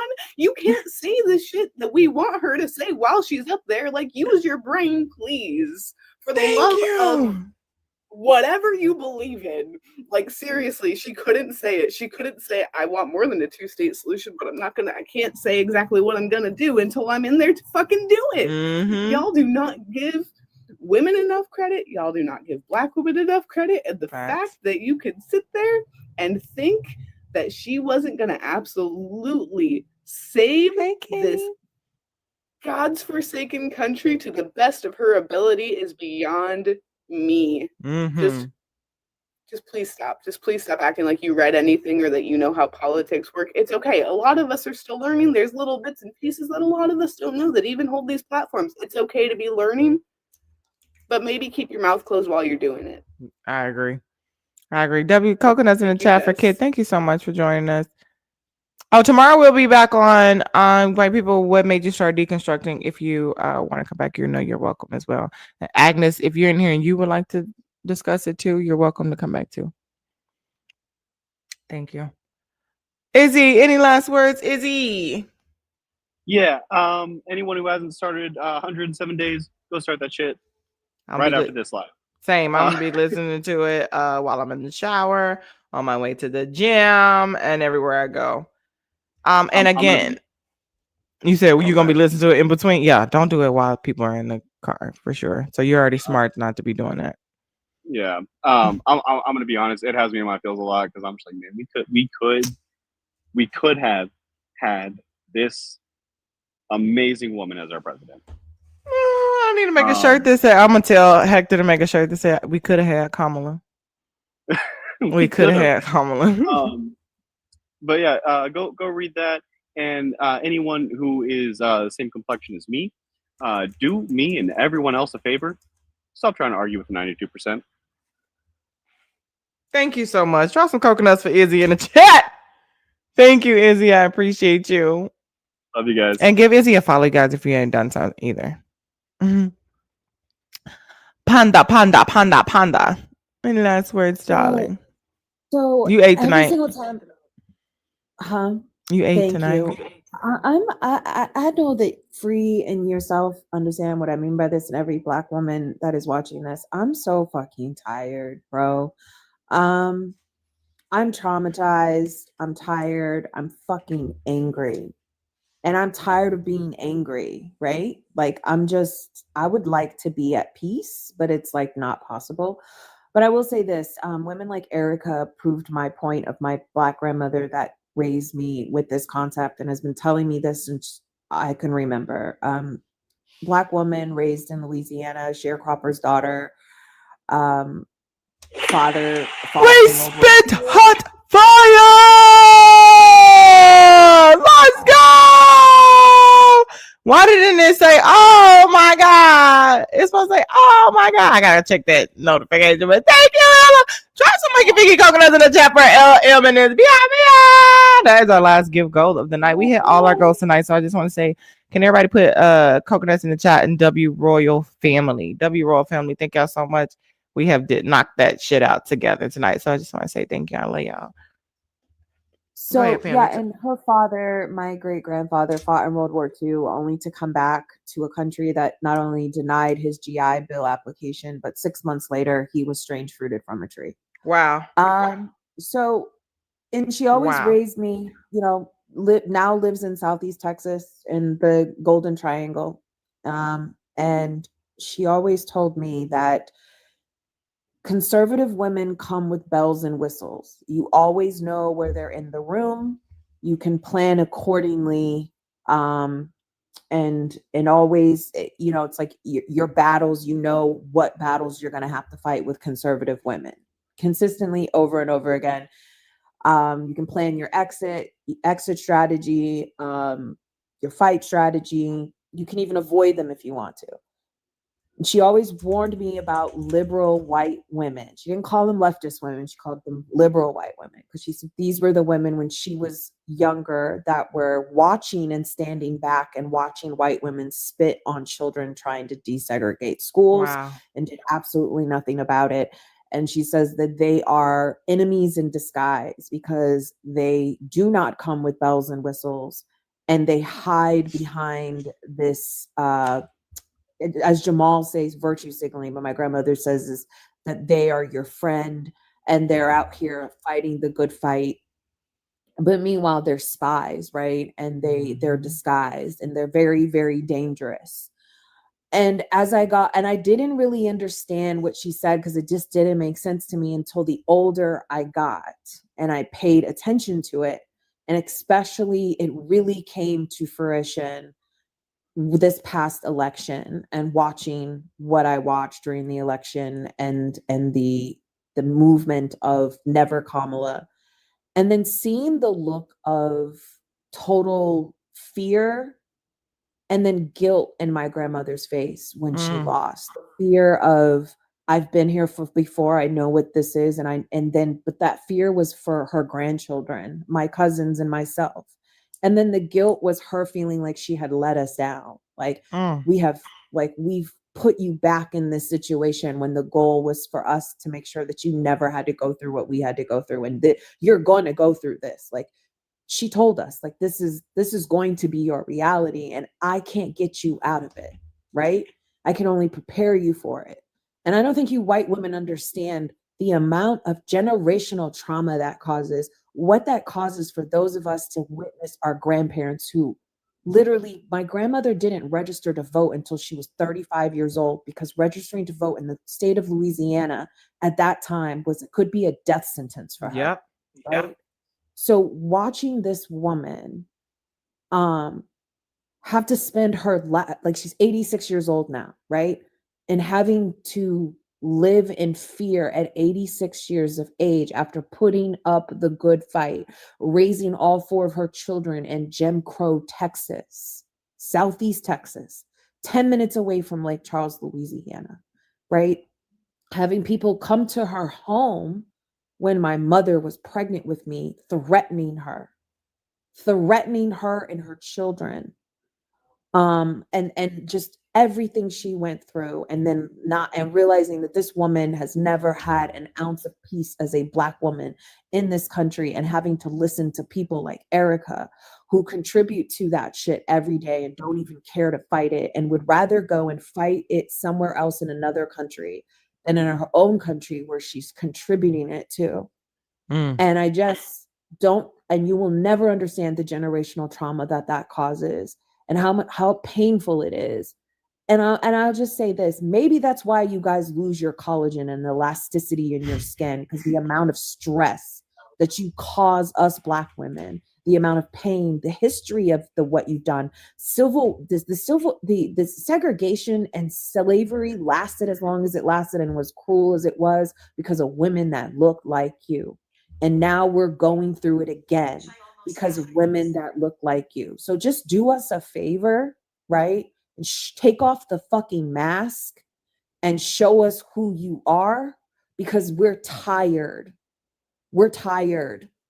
This is your problem. You created this. Racism is your issue. And you would rather go scream free Palestine than deal with the issue at hand that was created by yourself and by your fucking ancestors. And then you're talking about 80-year-old women talking about Gaza. Of course they care about Gaza and not Black bodies. These are 80-year-old white women. They've spent 60 years of their life being racist and disenfranchising Black people, and you dare to use that as an example. And then you tokenized our grandmothers in that same conversation by saying you spoke to 80-year-old Black women who were afraid of that. And I'm just going to land here. I know you're lying. You know why I know you're lying? Is because that's the age group of my grandmother. Black individuals are raised in conservative families and conservative communities, but we always show up and progressive at the voting stage. And that's because our grandparents, the ones you tokenized and said and had the audacity to say that Black women didn't want to vote for her, 80-year-old women, that's a lie, because this is the age group that when they first went to go vote for the first time and put their lives on the line to go vote, the option was voting between 2 people that would have called them the N-word to their face. So they understand harm reduction. They taught it to us. So you can do and say whatever you want to say, but keep our Black grandmothers out your mouth. Don't you dare ever in your life, if there's something you learned from this today, leave our Black grandmothers out of your mouth, and at least let them have an ounce of peace in the last years that they're living. And don't you dare use them to tokenize your racism and your virtue signaling. Coconuts for Panda in the chat. Thank you so much, Panda. Y'all know she gonna cook, okay? She come in here with the ingredients. Like, y'all ready? Thank you so much, beautiful. Good night, love. Thank you so much, Free. And I look forward to the next live that you have. I love you and Yes. Janae so much. Y'all are We like my love favorite you. creators online. We love you, All right. Panda. Good night. Good night, Good love. night, ladies. Free. You got to be free. I ain't heard. Then that lady said, fuck, I did it again. When that lady said that 80-year-old women, and I'm like, my thing is 80-year-old black women, they come from an era where, bitch, I know better. Like all this stuff that the new age, like, oh, it's not gonna be that bad. It's not gonna be that bad. They live that shit. My parents, lying. my mom, She was lying. She picked cotton, bitch. They taught us how to pick peas, and I don't want to snap no more motherfucking peas, bitch. I don't want to do it. So you gonna tell me 80-year-old bitch? I was like, she. I know you did the fucking Matrix lying. back with that backwards Matrix move when you said that. Bitch, miss me with that shit, girl. I know you fucking lying. Lying. It's like, what the hell? We need to understand that Black conservatism is not the same as white conservatism. Black conservatism is not the same as white conservatism, because Black conservatism is not trying to conserve white supremacy at its root. That is the difference. That is the major difference. And when we look at Martin Luther King and our grandmothers and our great grandmothers and what they went through, if we look at what they marched for, it had nothing to do with conservating. It was about progressing forward. So when I hear a white woman come up on the stage or live and try to tell me that like Panda covered this mostly, but I just need to dig into this. When a white woman tells you that a Black grandma was concerned about Gaza, first of all, I'm gonna just keep a fucking book. I'm gonna keep it a fucking book. 80-year-old women, Black grandmas are not worried about Gaza. I'm gonna keep it a buck. They care, but they care about their babies first. They care about our rights. They care about the fact that they had to have their skin hosed off, dogs spitting at them, beaten with batons for us to vote so that we can vote someone in office that will help with us and Gaza. They know that. They know the basic fundamentals of voting. And that is why when these blagger come up here, I muted Bloomberg, by the way. We're at the end of the live. Don't ruin my fucking buzz tonight, Bloomberg. When I saw him, I said, nope, Negro, nope, not tonight, not tonight. When we talk about how we want to move forward as a country, and we think about our grandparents, our parents, even in some cases. My mom was a civil rights activist. That's partially how I got my name. When we think about what they went through and how the power of our vote, whenever I see a Black or somebody who didn't vote that's Black start speaking, I was like, you lost the message. You lost the message. The message is for us to continue to vote for harm reduction and progression forward so that harm reduction eventually turns to what? No harm at all and progress. They don't get the vote. And she was like, if we take a step back and listen to what Erica says and we play that back, how many times have we heard a blagger come up here and say that? They don't get it. So, bitch, please don't run for Congress. Don't run for anything. Don't run for anything. Don't even run after your dog. Don't run after your dog. To keep that belly fat, whatever it is that's on you, you look good the way you are so we can see who you are in your full capacity. Don't run, bitch. Don't run at all. Don't even run when Trump come running for your rights. Just stay right there. Stay right there. Don't run beside us. Don't run behind us. And if you run in front of me, I'm running over your ass. Don't run. Just stay where you are so we can see who you are in your full glory of a of a be nice, of a oatmeal person. I had to neuter myself. I'm sorry. I Thank you said so something much. And really bad. also, over on YouTube said, did you even see that? And she did speak up, and she had a start of a plan. Hell, Trump had concepts of a plan, and they ate that shit up with a fucking spoon. They got down on their knees and they leaned their head back and they stick their tongue out and they open their mouth real fucking wide And went, for concepts of a plan. Thank you, Candy. Hold on, let me see why my alerts is not doing ain't doing what it's supposed to. Oh my God. Yeah, why it's not acting up? I hear it very faintly. You hear it? Very, very faintly. Hold on, Yeah, I heard a very, very faint, oh my God. Thank you, Izzy. Thank you so much, Candy. I appreciate the dance with me. So that's why I usually it's supposed to trigger it. Let me see, because I unplugged mine. Did y'all hear it just that time when I just did it just now? Did y'all hear it? Oh my God. Did you hear that? Barely. Very faint. Very, very faint for myself. And have y'all heard it at all night?